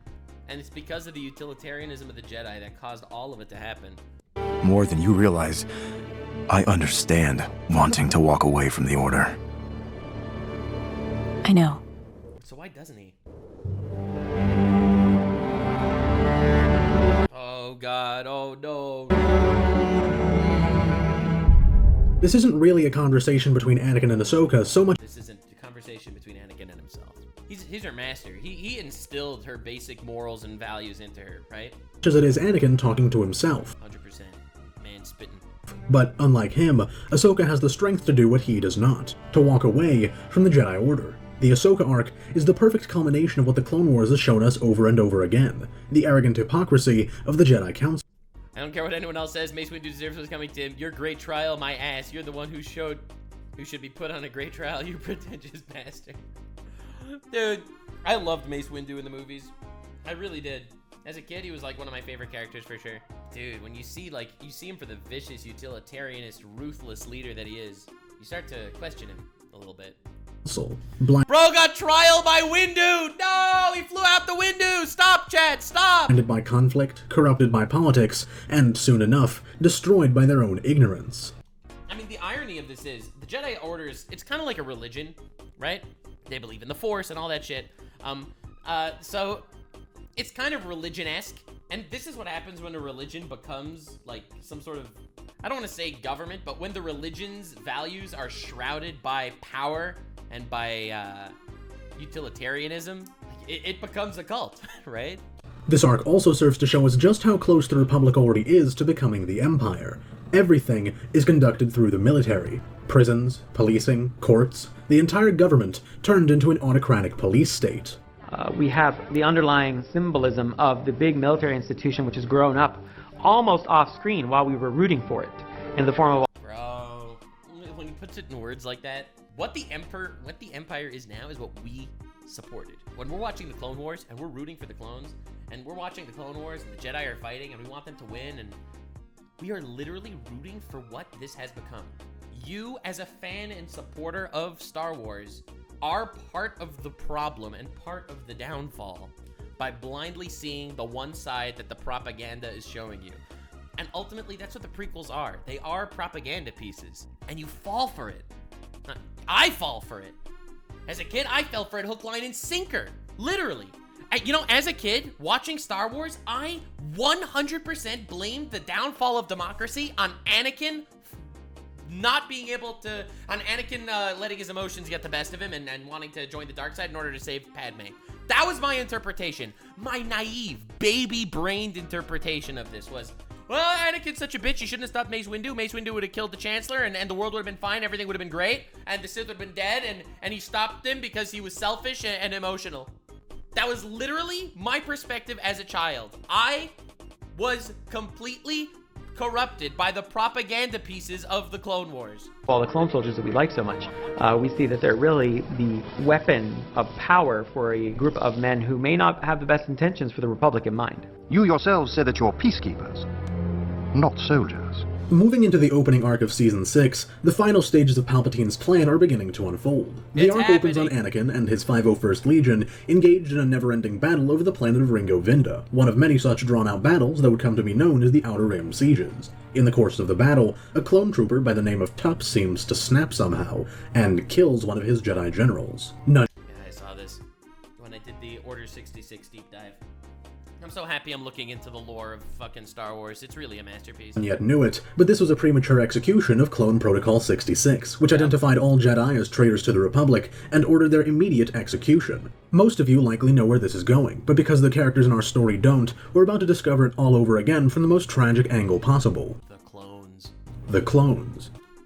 These are people. These are people that we watched for 5 seasons or 6 seasons until this point. Throughout the show, the clones have been humanized and individualized. God, the Clone Wars is really a masterclass in writing. The entire Clone Wars is just to make you fall in love with them and feel bad when Order 66 happens. That is literally the point of the show, and they just do it to perfection. To a degree that the films never even came close to. Over the course of 5 seasons of television, we've gotten to see the bond between the clone troopers and their Jedi generals. Yeah, when you realize that the clones are victims just as much as the Jedi, it breaks you. The clones display a genuine sense of brotherhood and loyalty, not only to one another, but to the Jedi under whom they serve. One such clone is Fives, an ARC trooper of the 501st, and a close friend of Tup's. Fives escorts Tup to the cloning facilities on Kamino, where he is to be examined, and the cause of his malfunction is to be determined. Stifled by the Kaminoans, Fives sets out to save Tup and discover the cause of his affliction on his own. In the course of his investigation, he discovers that all clone troopers are implanted from the earliest stages of development with behavioral modification chips, which, supposedly, are meant to inhibit their aggression and make them more compliant to orders. They call them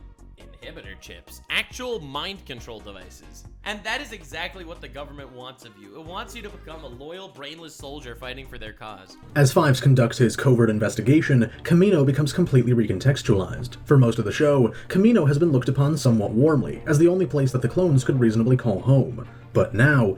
Dude, but now it became a laboratory. This isn't home. They're all homelanders, bro! We see Kamino for what it really is. A dystopian, emotionless, stark white hell. Look at it, it's pristine. There's zero emotion here. It's creating robots in flesh suits. The clones themselves are recontextualized too. Throughout the arc, we see the Kaminoan and Coruscant Guard not so much the jovial and uniquely human beings of the 501st, but instead echoing the unthinking obedience of an Imperial stormtrooper. Fives is granted an audience with Palpatine, and though the exact details of what he has told are left ambiguous, we can infer most of it. Faced with the terrible truth... Yeah, because it doesn't matter. He's gonna die. Oh my god, Palpatine is literally such a monster, it's crazy. This man is the greatest villain in movie history. What is wrong with everyone? No one respects this man. Fives is left to question the very existence of himself and his brothers. As his mental state devolves further and further, he calls Anakin and his commanding officer, Captain Rex, to tell them of what he has learned. I was framed because I know the truth. The truth about a plot. The funny thing is, you know how, like, when you see conspiracy theorists in the media, freaking Alex Jones telling you how the government is turning the frogs gay and whatever, and you see him in the media, and he's, in the deep state, they're attempting to assassinate Donald Trump, it's the new world order, it's all over the fucking millionaires that are turning the frogs gay, you know, like, and you hear his babbling shit, that's exactly what he sounds like. It's exactly what Fives sounds like right now, except Fives is saying everything correct. It's like, you have to wonder, are some of these, like, conspiracy theories nutcases just actually right about things? Like, but chat, how is chat asking me about the frogs gay? You don't know about the frogs gay? No. Bro, there's no way you don't know about this. Let me see if I can find it. I don't like them putting chemicals in the water that turn the friggin' frogs gay. Do you understand? Right, okay, so they made songs out of this clip of Alex Jones. This is an actual political commentator talking about how the frogs, how they're turning the frogs gay. Wait. No. 666 is double 33, and 33 is pi. Mathematics! Every day. Chemicals in the water. Gay. Frogs! See Hillary on CNN. That trash is a demon. When they call for the racial war, you people are Satanists. Scanning. Control. Turn the frog gay. Scientific quantum. Anyway, the point is that I'm trying to make right now, okay, is, I don't know how this is the first time any of you heard of this. This is like a huge thing. I don't know how people didn't know about this. It's wild. But anyway, the point is, this guy right now sounds like he's talking about how the government is turning the frogs gay. Okay? That's how bullshit this sounds. He just tried to assassinate the president, right? He tried to assassinate the chancellor, okay? And now he's talking about how, well, it's because the government is trying to turn the frogs gay. They put chips in our minds. They're gonna control us. Dude, that's literally what people are talking about with Elon Musk's Neuralink. They're putting chips in our minds to control us. And hello? A massive deception. By who? Well, there's a sinister plot in the works against the Jedi. I have proof of it. I can prove that everything that I know is true beyond a shadow of a doubt. Dude, this is exactly how the The conspiracy theorists speak, and no one takes them seriously because listen to this guy. Show me the evidence. The evidence is in here. It's in here. It's in all of us. Every clone. What is it? Organic chips built into our genetic code. This sounds like such bullshit, right? This literally sounds so stupid. To make us do whatever someone wants. Even kill the Jedi. It's all in here. We have organic mind control chips in our minds to commit genocide against our friends. That sounds so stupid, right? Doesn't that sound insanely dumb? It sounds like a conspiracy theorist nutcase that you can't take seriously. And then you realize, wait a second, what if all the conspiracy theorists were actually warnings? It's so good. It's so good. This is like actual brilliant. Like, look at him. He thinks he's crazy. Let's just get you some help first. Right? He's like, okay, good theory. Then we can review everything. It'll be okay, Fives. We'll sort this out. And listen to him talking to him like so condescendingly. Because he sounds completely insane. Fives, don't chill out, bro. We'll work this out. It'll be great. You don't believe me! Of course not. Of course not. He sounds insane. But what if they're right? But Fives is in far deeper than he knows, and as such, he presents a liability. A liability that Palpatine cannot afford to leave unattended. Stand down! Stand down! Get on your knees! No, stand back! Don't do it! Oh my god, look at this. Look at this. Get away from me! No! And of course they do. He was resisting. He was resisting. And who are you gonna believe? The dead soldier that resisted arrest, that was insane? Clinically insane, talking about organic chips? Is that the guy that you're gonna put your faith in? Or, you know, the chancellor, the military, your friends? This is one of the most tragic moments of all time. And it makes you really wonder if the conspiracy, they're real.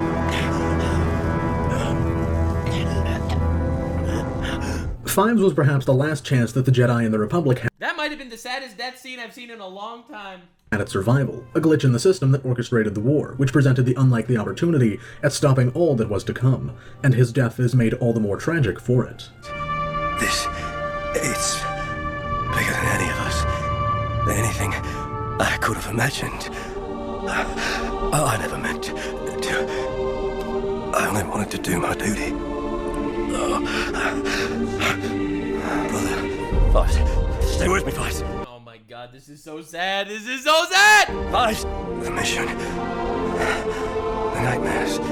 They're finally over. Oh god, because they all have nightmares of the horrors that these chips are gonna make them do. They all have these nightmares in their subconscious. Fives. Come on, Fives. Don't go. Stay with me. Stay with me. Fives. Don't go. Oh, no. And he dies a hero, but everyone thinks that he's just some insane guy, some nutcase that was just blathering about insanity. Never respected. Oh god, dude, this is so sad. Following shortly on the death of Fives, the Clovis arc of Season 6 is the last of the Clone Wars show's political arcs, and puts Palpatine yet another step closer to becoming an absolute dictator. The arc centers on the neutral, snow-capped banking world of Scipio, sent to acquire relief aid for refugees of the war. Alright, Scipio. Or Padme becomes involved in unraveling a conspiracy within the intergalactic banking clan. When corruption in the banking clan's leadership is exposed, Chad, I know what you're gonna say, don't say it. Don't say it, Chad, I don't want to deal with it. a man named Rush Clovis steps into the picture. Clovis had previously betrayed the Republic, but it now appeared as though he was prepared to turn over a new leaf. With the affirmation of both the Republic Senate and the Separatist Parliament, Clovis takes his place at the head of the banking clan. Little does he know that he... I knew it was gonna happen. You don't understand what I'm dealing with here. Every time someone mentions banking clans, oh, they have suspiciously big noses. Chad, stop! Why are you like this? Why are you like this? It's not even your family. Oh, God, in my heart, bro. Minecraft villagers? Chat, stop it. Oh, God. The banks control the world and Nux controls the banks. You people are unhinged. I can't deal with this.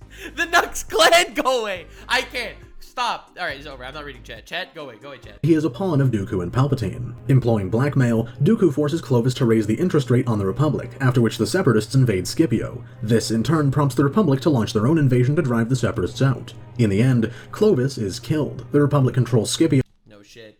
blackmailed on both sides, forced to be in one place or another. And Palpatine takes total control over the banks.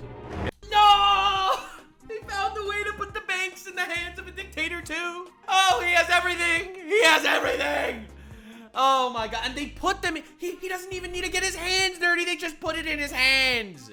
It is with great humility that I take on this immense responsibility. He's so lucky and so humble. Rest assured, when the Clone Wars end, I shall reinstate the banks as we once knew them. Yeah, I'm sure you will. Once the Clone Wars end, I'm just gonna give up all of this insane amounts of power that I have. No wonder why Nux likes Palpatine, he controls the banks. Get out of here, I can't deal with this. I can't deal with you people. But during these treacherous times, we can't— Don't say, I have no choice but to do it! I can't stand it. Not in good conscience allow our money to fall under the manipulations of a madman like Count Dooku. Yeah, we can't let it fall into the hands of a man-band, so I'm just gonna take all the power for myself. Or separatist control again. Everyone's talking about Palpatine's nose in chat. Fuck, honestly, guys, you guys are crazy. You guys are crazy. May there be Stop taking this to a racist place, chat, okay? Okay? Prosperity and stability in all our Republic lands. May our people be free and safe. Oh my god, this guy. Long live the banks! Did he say long live the banks? There's no way he said that. And safe. Long live the banks! Oh my god, long live the banks. Alright, bro. Oh no, dude. No. Chat, stop. This is gonna be a meme forever in my chat. I know it. I feel it already. I'm never gonna go live again without seeing someone saying long live the banks. Ever. Oh my god. Darth Jupatine. Chat! Listen, I do not stand for the beliefs of my ethnic brother, Lord Palpatine here, okay? Shut up. Get out of here! At this point, the Republic is on the brink. Their military is by now— Anyway, point is, he controls everything. He controls the money, the army, the media, everything. I can't see how this could possibly go wrong. Glory to the Empire and long live the banks. I can't stop. an Imperial army in all but name. The corruption that brought Palpatine to Nux, Palpatine, the greatest villain. Palpatine, long live the banks. Shut up! power in the first place has taken over the entire government, as senators openly engage in war profiteering. Concerned only with retaining their cushy positions in government, the Senate now serves only as a glorified fan club for Palpatine, incapable of doing anything more than sycophantically cheering as he rapidly assumes total control. I love how he said that in such a nice way, sycophantically cheering while he assumes total control. While in actuality, what they were doing is they were sucking his cock, letting his balls ram against their backsides as he slowly but surely got emotional and sexual control over everyone in the galaxy.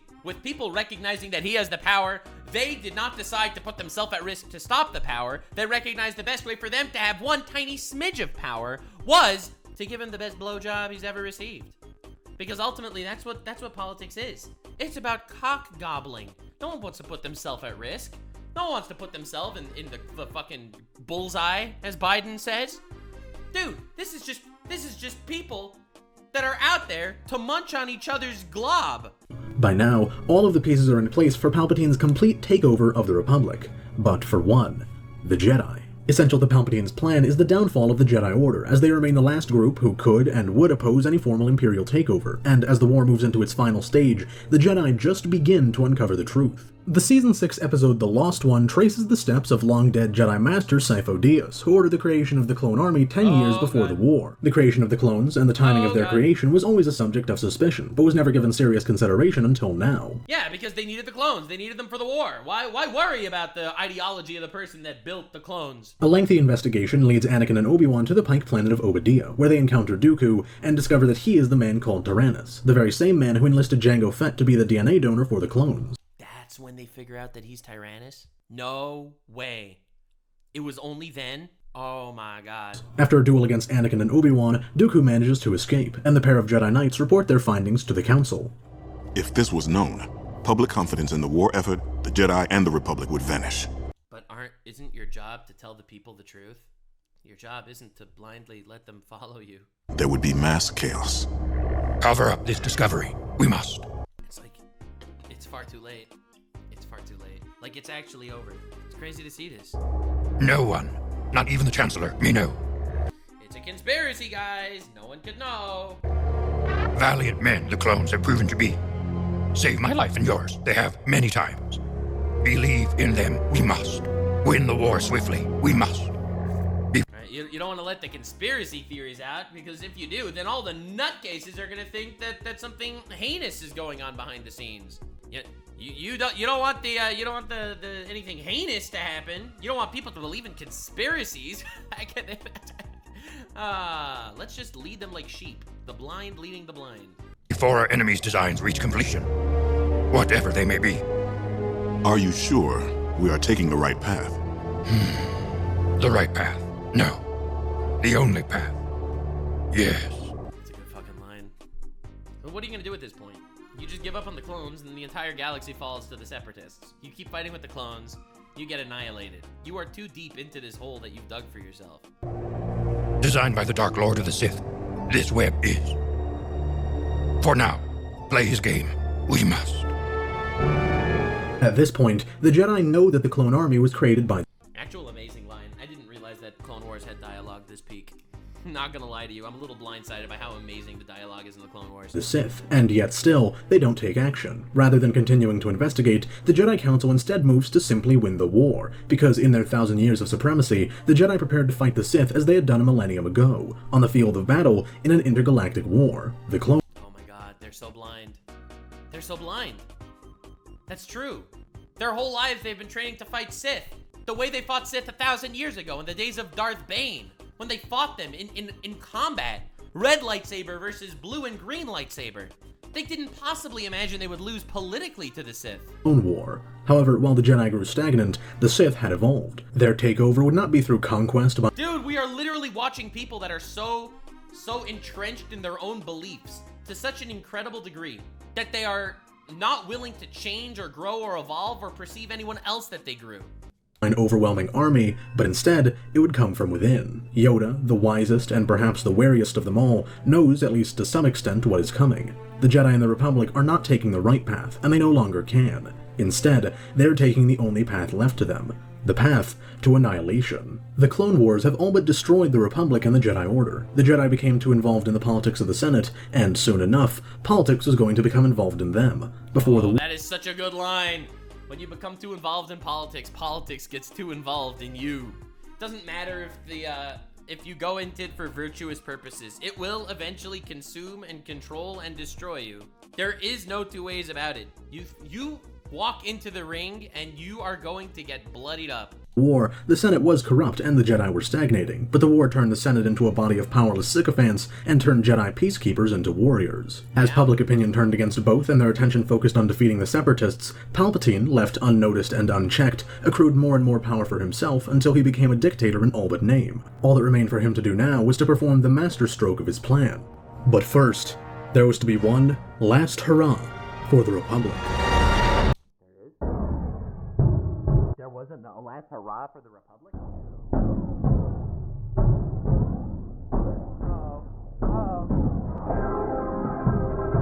The last hurrah, baby. The Revenge of the Sith opens on the tail end of the Outer Rim sieges, with the Separatist invasion of Coruscant. Anakin and Obi-Wan weave through the colossal battle to rescue Chancellor Palpatine, taken captive by the droid General Grievous. The pair land in First Grievous mention, baby! First Grievous mention! What, is the last hurrah that they killed the Sith? Grievous's command ship, the Invisible Hand, and as they come upon the Chancellor, they're confronted one final time by Count Dooku. Obi-Wan is quickly knocked unconscious, but Anakin, perhaps tapping into some of his pent-up frustration, manages to overcome Dooku. Goaded by Palpatine, who is revealing his Sith identity more and more, do it. Anakin beheads him. The three then get captured. Like, you realize this entire story, as someone in chat just said, I love how Palpatine genuinely led the Jedi into falling to their own hubris. He got them too involved and they couldn't stop. He saw and used their flaws to his advantage. No, honestly, he's the best fucking villain in movie history. I stand by that. I don't think there's a movie with a villain better than Darth Sidious. Have a brief skirmish with Grievous, and crash land the ship, or at least half of it, on Coruscant. As this all takes place, halfway across the galaxy, a parallel battle occurs. The revived Sith Lord Darth Maul has conquered Mandalore. Wait, this happens at the same time? The Darth Maul Mandalore stuff happens at exactly the same time as the Darth Tyrannus stuff? And the Death Watch are forced to ally with the Republic to drive them out. Ahsoka Tano, briefly returned from exile, leads the Republic forces into battle. The upper city of Sundari is quickly secured, but in the tunnels running beneath the city, Maul and his forces hide. Meanwhile, back on Coruscant... Bro, the way they're going back and forth between the movie and the show, that is so sick! Events move at lightning speed. Anakin discovers that Padme is pregnant with his child, and this sends him into a downward spiral of emotional distress. He begins having dreams, or as he believes, premonitions, of Padme's death in childbirth. After having lost his mother, lost his Padawan, and for a time believing that he lost his master, Anakin cannot afford to lose yet another person that he cares about. Exploiting his emotionally vulnerable state, his father figure. You know what's so crazy if you think about it and put it in this perspective? So if the Jedi are some sort of religious order, then the Sith are the anti, right? The Satanists, right? They're the anti-religious order. Here you have the Chosen One, all right? The actual Messiah, right? Born, gets sent to the Jedi, and by the Jedi's negligence, they gave Messiah to Satan. Like, this is a very, very obvious message, and it's so scary to look at. Palpatine manipulates Anakin, pouring poison into his ear. Palpatine appoints Anakin as his personal representative on the Jedi Council, to be his eyes and ears. The Council accedes, but they refuse to grant Anakin the rank of Master shared by all other Council members, snubbing him once again. The Council then assigns him to spy on the Chancellor, the same mission that Palpatine just assigned him, but in reverse. To say the least,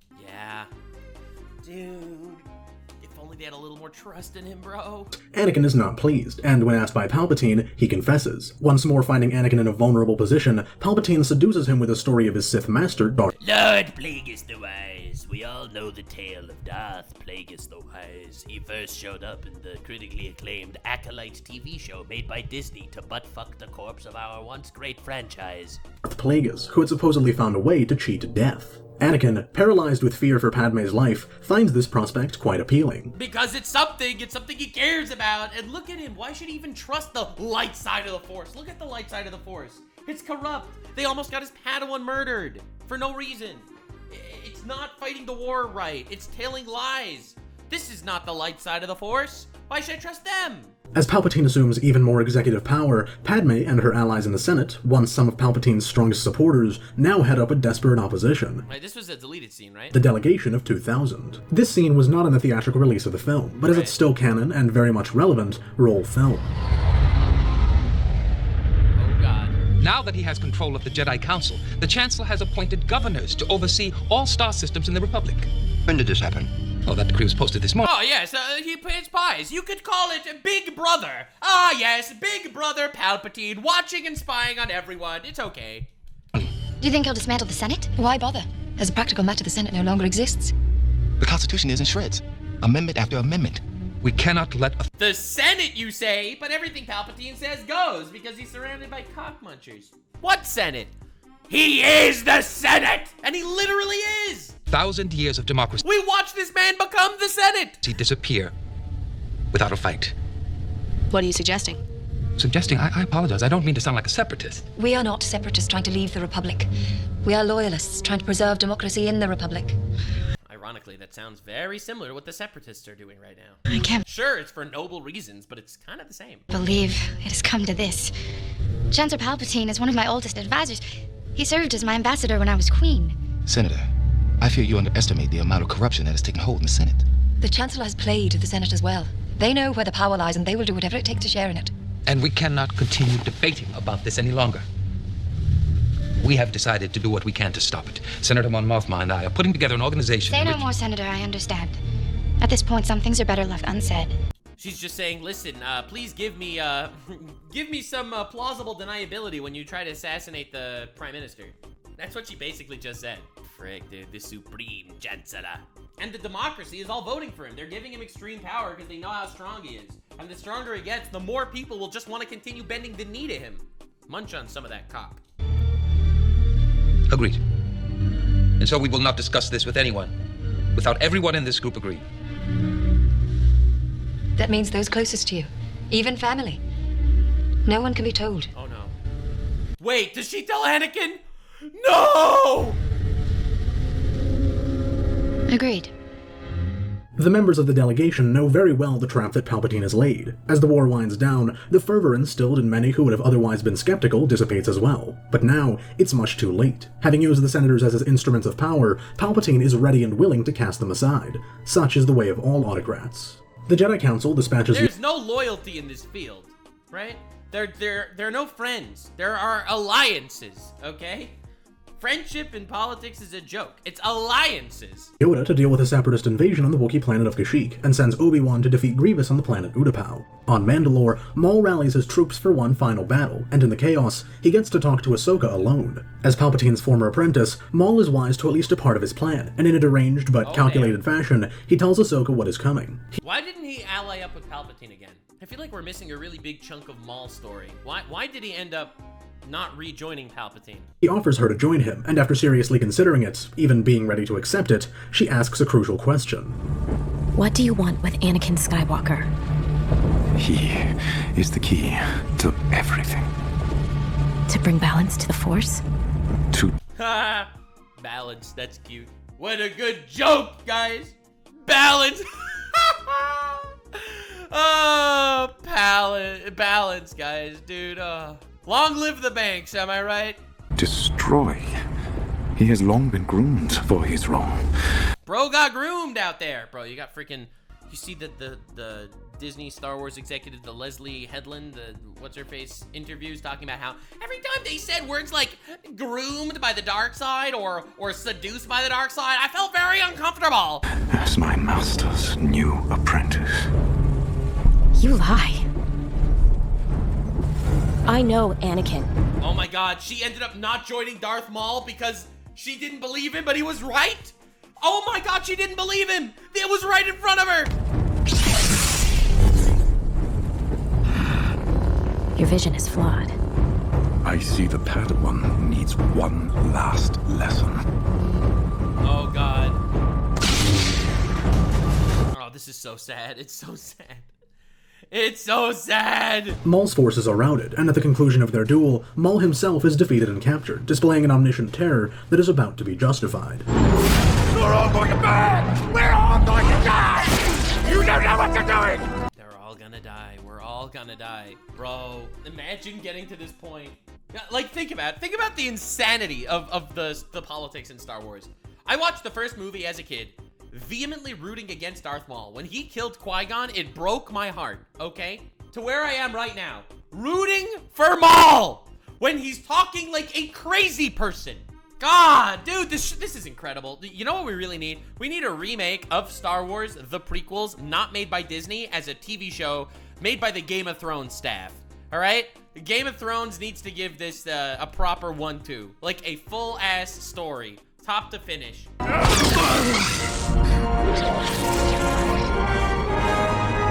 We'll take it from here, Commander.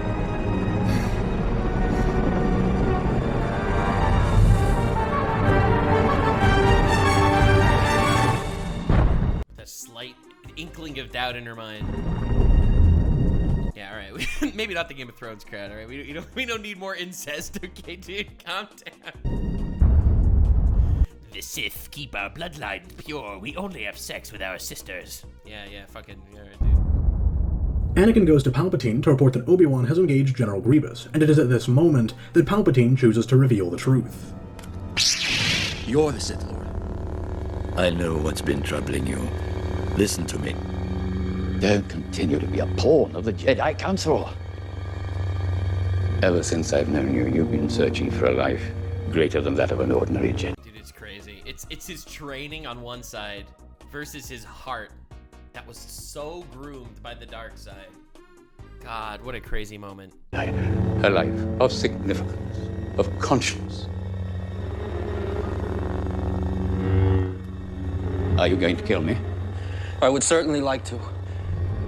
I know you would. I can feel your anger. Ah, damn. It gives you focus, makes you stronger. It's crazy. He's the only person that actually gets him. Like, the only person that gets Anakin is this goober. Like, you have to recognize how brilliant of a villain he is, right? The fact that he actually manages to take the good guys down without needing to draw his sword until it's already over. Like, how insane of a character is this? Actual GOAT of movie villainy. just feel your anger. My cock is throbbing. It's strong and hard. Getting stronger. I'm going to turn you over to the Jedi Council. As Obi-Wan Long live the Banks. defeats Grievous, Anakin relays his findings to the Council, and Mace Windu, along with 3 other Jedi Masters, goes to confront Palpatine. One final time, the fatal flaw of the Jedi is revealed to us. Even having found out that their entire view of the Clone Wars is skewed, the Jedi still believe that this fight will go just like it did 1,000 years ago. Oh my god, it's true. They still look at it from the perspective, oh, that's the Sith? Hell yeah. We'll kill him. We'll just kill him. He's a Sith. We'll kill him. But a failed assassination is literally putting the world in his hands. It's like, for example, all right, Trump versus Biden. There was a failed assassination attempt against Trump, and it was a tragedy that it happened, okay? It's a tragedy that someone tried to kill that man. But there's no way he's losing the election, okay? He won. It's over, okay? it's over. Like, he won the election. You can stop now. But like, look at this. Look at this. Them going to kill Palpatine is literally putting all the power in his hands when they fail. But, of course, it doesn't. The 4 Jedi Masters whip out their lightsabers, and within just 20 seconds, 3 of them go down, Damn, my boy, Kit Fisto. leaving only Windu. Despite all odds, Windu manages to get Palpatine down, and at that moment, the emotionally conflicted Anakin rushes in. Torn between the Jedi Order and what he believes is the only chance he has to save his wife, Anakin must make the ultimate choice. Just as it seems that he might choose wisely, God, this kid, this broke me as a kid. Literally broke my heart. This was the most painful moment, I think, of any movie I saw, like, at that age. doubt creeps in. Why should he choose the Jedi Order, whose values and beliefs had long been forsaken, who had broken his trust, who had slighted him over and over again, over a chance at saving the one he loves? And so, he makes his choice.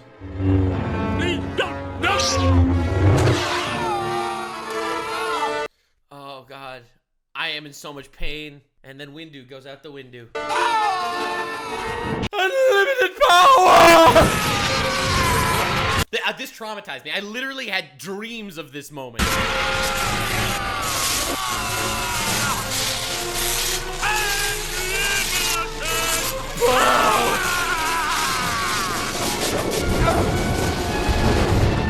I have no mouth and I must scream. This was the craziest moment of my childhood for sure. Like, this is the ultimate villain. And the fact that he didn't end up winning through just stronger.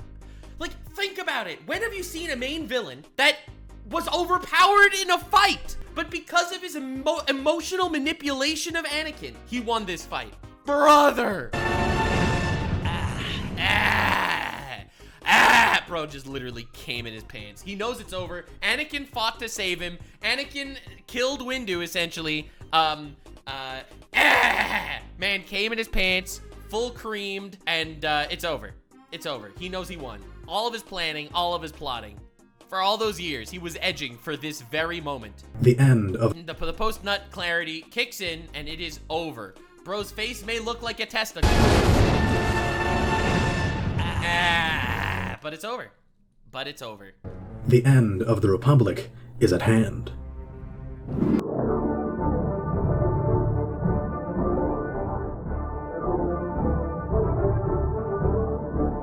God, I thought the music in Star Wars so fucking good.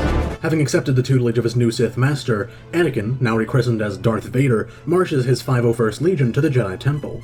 Oh my god, it was his own legion of clones. I didn't even think of it. Oh! Caught off guard, the Jedi at the Temple are barely able to put up a defense, and between the unmatched power of Vader and the strength and numbers of the 501st, they are massacred to a man, including the many younglings in the temple. As this happens, Palpatine sends out a message to the millions of clone troopers scattered around the galaxy. Execute Order 66. A simple directive consisting of just 3 words. 3 words that would change the galaxy forever.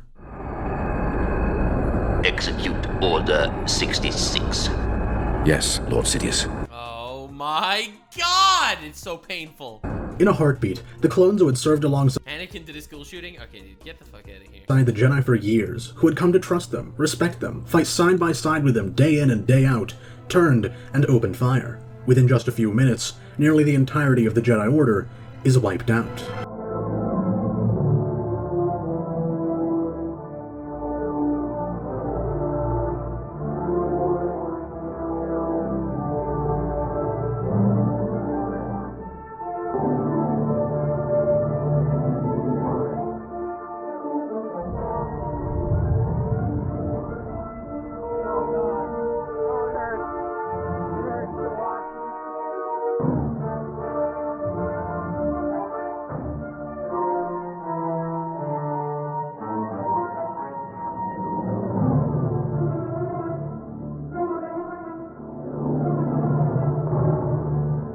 actual goosebumps. This is the greatest moment. The greatest moment in movie history is Order 66. Maybe not the greatest moment. I think it's up there with the Rohirrim charging at the end of the second Lord of the Rings movie. I think those two moments might be the two greatest, like, high points in movie history. The Rohirrim charging, Gandalf showing up at the war at the end of the second Lord of the Rings movie, and Order 66. Like, those two moments just fucking, like, masterpiece classics that I just, looking at modern Hollywood, I just don't see them getting recreated. We don't have new properties like this even being made. It's all just readapting and adapting old IPs to the ground. If you want to know more about the Order 66 later, there's another very classic order, the 34th. If you look up Clone Wars Rule 34 a little later, you'll see some crazy shit, but I don't want to get into that right now.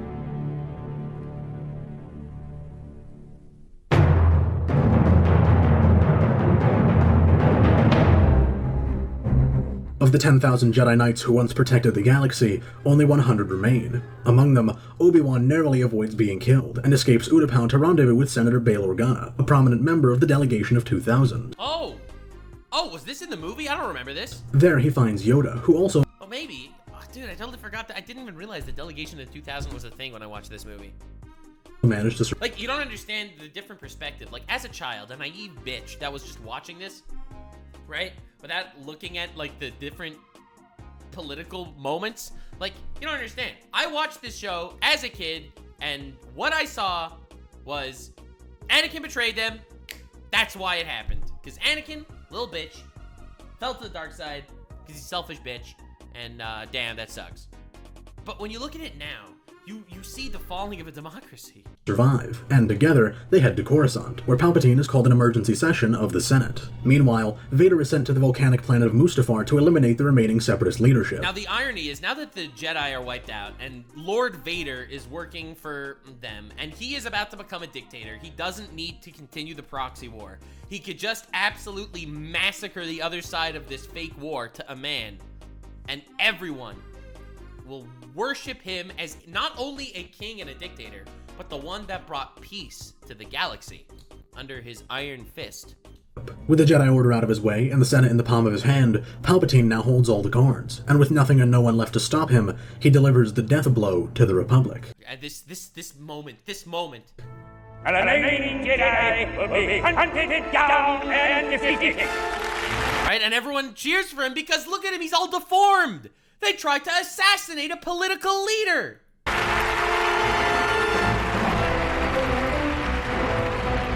The attempt on my life has left me scarred and deformed. Oh, God. But I assure you, my resolve has never been stronger. And they cheer for him, and they cheer for him. And they did attempt to kill him! They did! He's not even lying! He's not even lying! Oh my God. And of course everyone will cheer for him! As the man that was justified in his execution of the fucking Jedi. Like, look at how tragic this story is! Literal masterpiece! When you look at it from this perspective. With all the added context of the Clone Wars and the phrasing.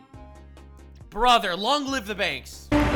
In order to ensure the security and continuing stability, the Republic will be reorganized into the first galactic empire for a safe and secure society. For a safe and secure society, that phrase. So this is how liberty dies, with thunderous applause. Look at them cheering for him. This is how the democracy dies. This is how a democracy dies. Not because you have one guy that's overpowered and shit, right? Listen, there's two ways democracy could die. One way, the emperor of mankind shows up in the world of 40K, and he is a being of immortality and justice, and he's just super strong. That's one way. The other way, like this. Like this. Liberty dies cheering for this. As Palpatine proudly announces the end of democracy, the end of the Republic, and the rise of his own absolute dictatorship, they cheer. Senators fill the chamber with a standing ovation. This is how liberty dies. Not through conquest by military force or a violent coup, but ushered in by the thunderous applause of the masses. Oh god, Nux should watch The Last Church of Terra. I know I need to watch The Last Church from 40K. It's on the list for sure. But dude, with this, look at this. Not from without, but only ever from... Wait, Palpatine is wearing ancient Sith Lord robes in this scene? Wait, is he? This is an ancient Sith robe too, and he's just masked off and they're cheering for him. It doesn't even matter. It doesn't even matter that his face looks like a ball sack that had sex with a penis potato. It doesn't matter. This is how liberty dies. Not through conquest by military force or a violent coup, but ushered in by the thunderous applause of the masses. Not from without, but only ever from within. All dictators, or at least all long-lasting ones, arise among the shouts and cheers of the people. And as Palpatine makes his promises of peace and stability, we get to see what happens to those whom he previously promised peace to. Who cares? He has no reason to keep his promises. Not a single one. Why does he need to keep a single promise? He has all the power. Morals? The war is over. Lord Sidious promised us peace. Well, he's gonna have peace. He only wants... Peace for you, my friend. The remainder of the film is primarily focused on the final confrontation between Anakin and his old master. When Padme discovers what Anakin has done, she rushes to Mustafar to meet with him, and Obi-Wan stows away on board. Padme tearfully begs Anakin to turn away from the dark side, to run away, and have their child in peace. But Anakin, consumed by his hunger for power, consumed by Vader, turns on her. After trying to kill his wife, he crosses blades with Obi-Wan, which eventually results in his defeat. Vader, severely injured, tries to crawl away from the lava, which Look at his eyes, they turn to Sith. soon lights his body on fire, while Obi-Wan laments his turn to evil. You were my brother, Anakin! Oh god. I loved you! Heartbreaking. In spite of it. See, the thing is, I think the reason why a lot of this ends up getting missed to, like, viewers is not just because some of us watch it as kids or whatever, but, or with differences or not paying attention to little moments of the plot, but, like, this is a character piece, first and foremost, right? The trilogy is a character piece. It's Anakin's fall to the dark side, betrayal of Obi-Wan, death of the Jedi. It's really a character piece. The Clone Wars is also a character piece. You focus on the clones, you focus on the different Jedi that end up dying in Order 66, you focus on Ahsoka. But when you actually connect the dots, when you overlay them one on the other, the Clone Wars, the Rise of the Empire, what the sequels look like, the harsh environment of a dictatorship, you get this political masterpiece. God, it's crazy. He's fallen and he can't get up true. His injuries, Vader survives, if barely. I don't know, bro. Bro should have double tapped. Bro should have double tapped! Rescued from Mustafar, he is equipped in a tar-black suit that keeps him alive. As Darth Vader rises from the operating table, a heartbroken Padme gives birth to twins, after which she dies of ambiguous causes. Meanwhile, Ahsoka manages to survive Order 66 and removes her friend Captain Rex's inhibitor chip. The two of them, along with Maul, narrowly escape and go into hiding. Yoda and Obi-Wan go into exile as well, with Obi-Wan splitting up the twins. All the survivors, the fighters of justice that survived, they all have to go into exile. The actual empire is around. What are they gonna do? They're gonna become terrorists? Ultimately, that doesn't help. They become terrorists in an empire and they'll just cause more chaos, violence, and death to regular innocent people that are just trying to live their lives. Like, what do you do? For their own safety. Despite the darkness that has engulfed the galaxy, there remains hope for a better tomorrow. And on this note, the film comes to an end. Episode 3 is... That is brilliant. I think Star Wars Episode 3 is so fucking good. It's the best Star Wars movie for sure. But goddamn. Remember when story mattered? Remember when people cared about politics and little themes in their story that fleshed out the world? Is by far the darkest Star Wars film. It marks the final transition from Republic to Empire, the end of democracy, the eradication of the Jedi Order, and the fall of Anakin Skywalker. It is the culmination of everything we have discussed in this video. Dude, Darth Sidious, honestly a masterpiece. What a great villain. Yet, how do you not think this guy's the best villain in movie history after all this? As we have seen in extensive detail, this transition was a long time coming. Yeah, I love how it also, like, when you watch the movies, you don't really think about it, right? You really don't think about it.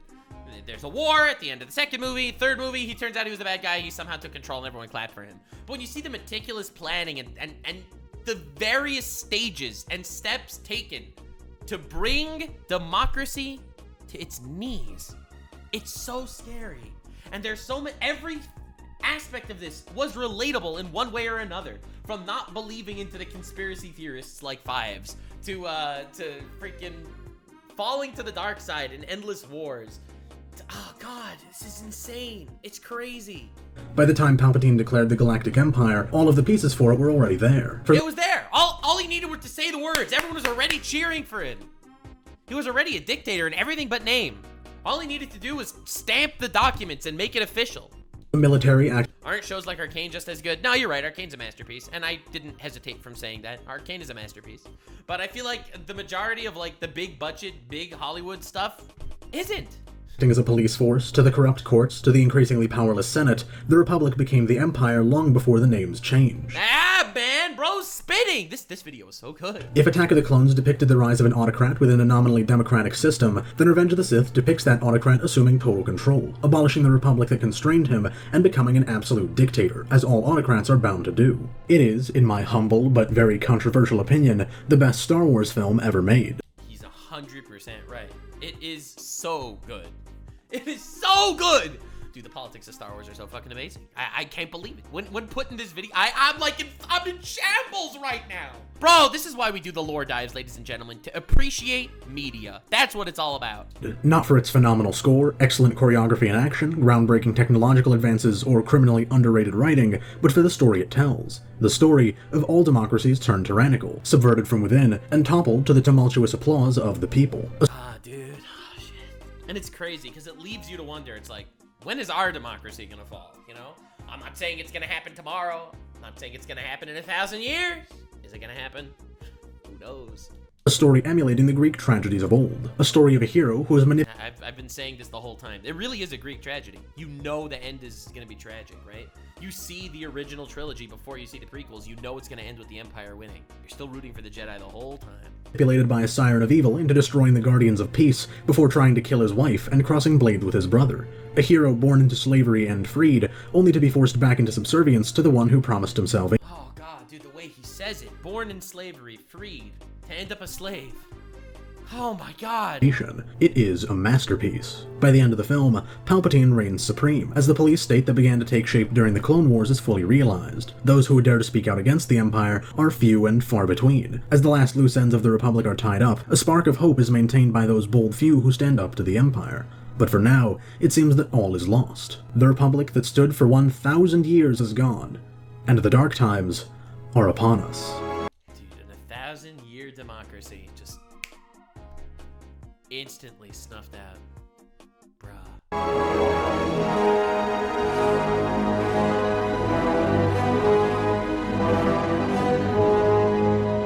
This is so good. And to think that the modern trilogy of Star Wars, the Disney stuff, they're like, oh, we should step away from politics. That's why people didn't like the prequels.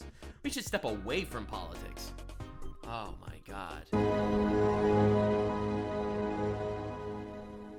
At the start of this video, I mentioned the backlash that the Star Wars prequels received for their politics back in the day. Various people have justified this backlash in various ways over the years, ranging from prequel politics being boring. I have never known the plot of this movie until now. What?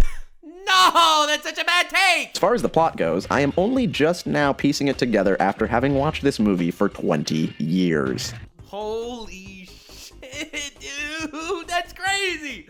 I mean, I get it. A lot of people are like that. A lot of people don't really get the politics of Star Wars the first watch through. Like, it's not until you think about it and piece it together and look at everything else. Look, there's a lot of criticism that is there to be had for Star Wars. Listen, it's not a perfect movie. Like, the people that say that Star Wars is up there with Lord of the Rings are fucking smoking something. But to say that Star Wars isn't a masterpiece when it comes to its politics and like the overarching lore of the story, even if it wasn't conveyed in the best possible way, that's just wrong. To them being pointless. His evil scheme is he really wants Queen Amidala to sign a paper.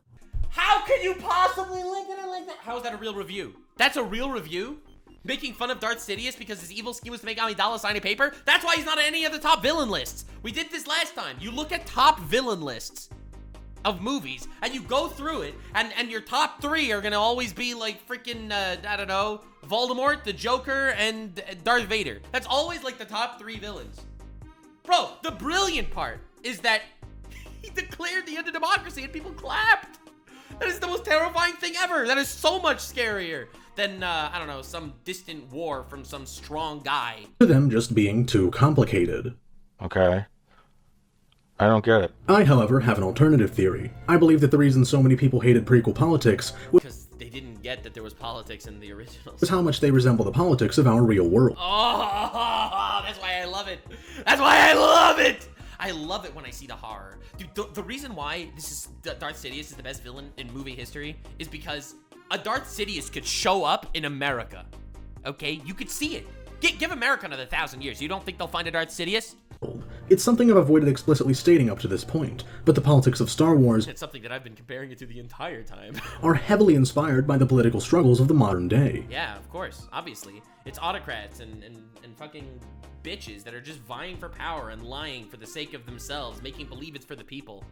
Like, dude, it's not a space opera. It's a political tragedy. Star Wars, like all fantasy, is a form of escapism for many people. To be reminded of the political quagmire of the real world was understandably jarring for audiences back in 1999 who were expecting a swashbuckling adventure of the style seen in the original trilogy. I love using the word swashbuckling for the fucking original trilogy, because that's what it is. It's awesome. Star Wars is obviously quite operatic and fantastical, but when you strip away the advanced technology and aliens and magic, what's left is a political situation not too dissimilar from our own. A corrupt and entropic political establishment. Long live the bank. That seems increasingly not to care for its own people, letting vital institutions and infrastructure crumble while they spend hours and days bickering over meaningless minutia, offering no real solutions to the problems ailing the populace. Eventually, the people get fed up with the status quo and elect a populist who makes extravagant promises to fix everything. Dude, he's spitting. He's spitting.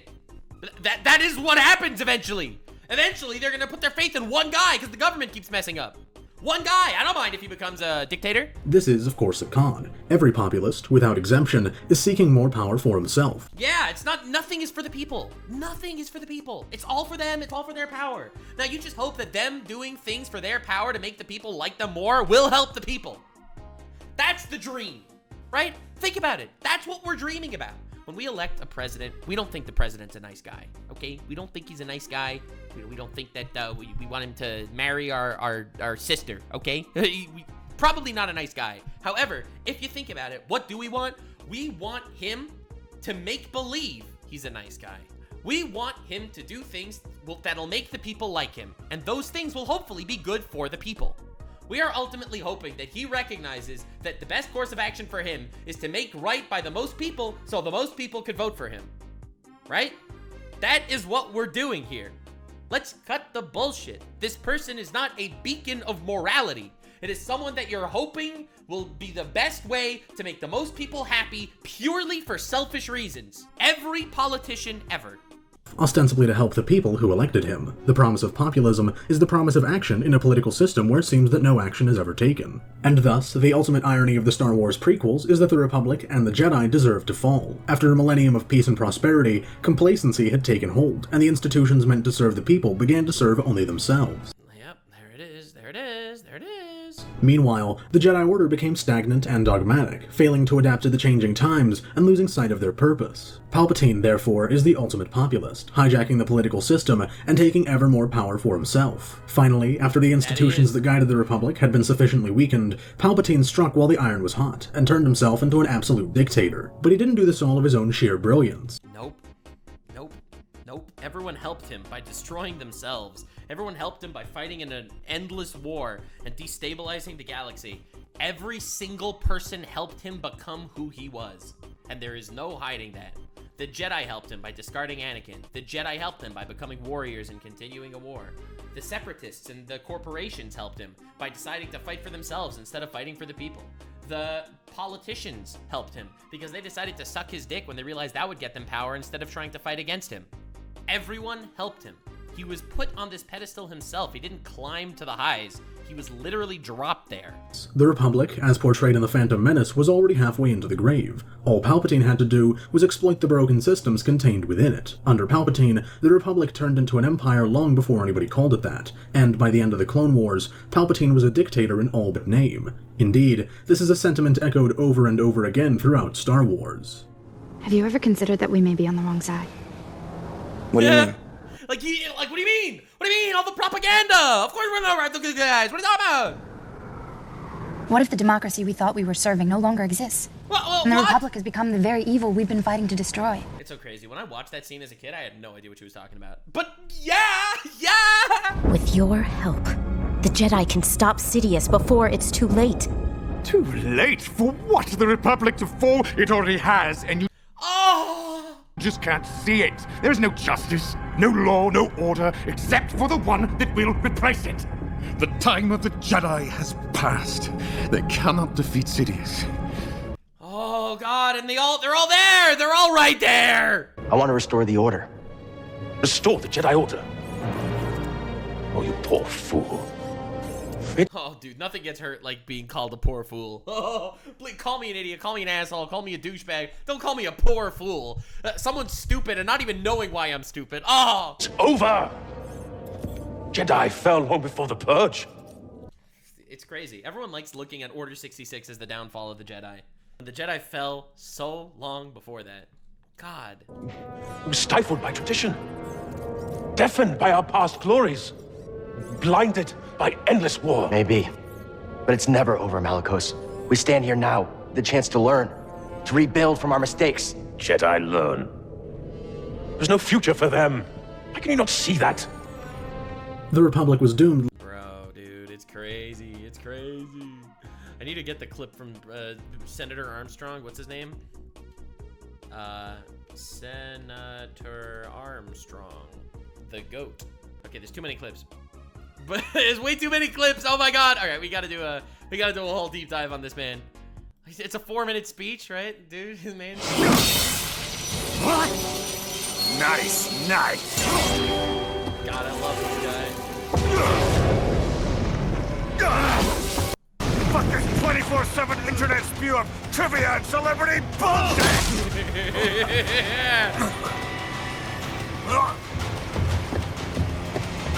Fuck American pride! Fuck the media! I love this guy. Fuck all of it! Bro's bitten. Alright, we gotta do a deep dive with this man later. We gotta do Metal Gear lore at some point too. Anyway, leave a like for more lore, but let's finish this. Long before it came to its official end, and in many ways, it ended the day that the Clone Wars began. The entire Republic rallied behind Palpatine, allowing him ever more executive power, and cheering as he stripped them of their liberties. Ultimately, they would cheer the Republic into its grave. In the aftermath, a scattered few carried the torch of liberty in defiance of the Empire, and eventually, that torch would burn bright once more. But that's a story for another day. Yeah, dude, this is the prequel era, alright? Let's talk about the downfall of democracy, baby. For now, let us guard our liberty jealously, and He's right.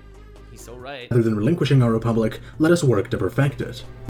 Man is spitting, and unfortunately, with the political climate the way it is today, people don't want to perfect the climate. They just want their team to win. It's so sad. Like, if you think about it, it's so sad.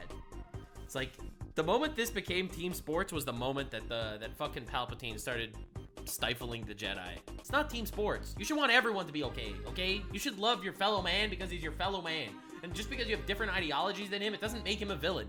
Dude, it's crazy watching the political climate go completely insane. Let us beware of the cheap temptations of populism, of the quick fix it offers, for it is a lie and will bring nothing but pain. Democracy and liberty are precious, and they have cost too much struggle, too much suffering, to be given up for the cheap price of rhetoric. Let us heed George Lucas's prophetic warning, and maybe, just maybe, should our Republic survive, we may all go forth into a bright future.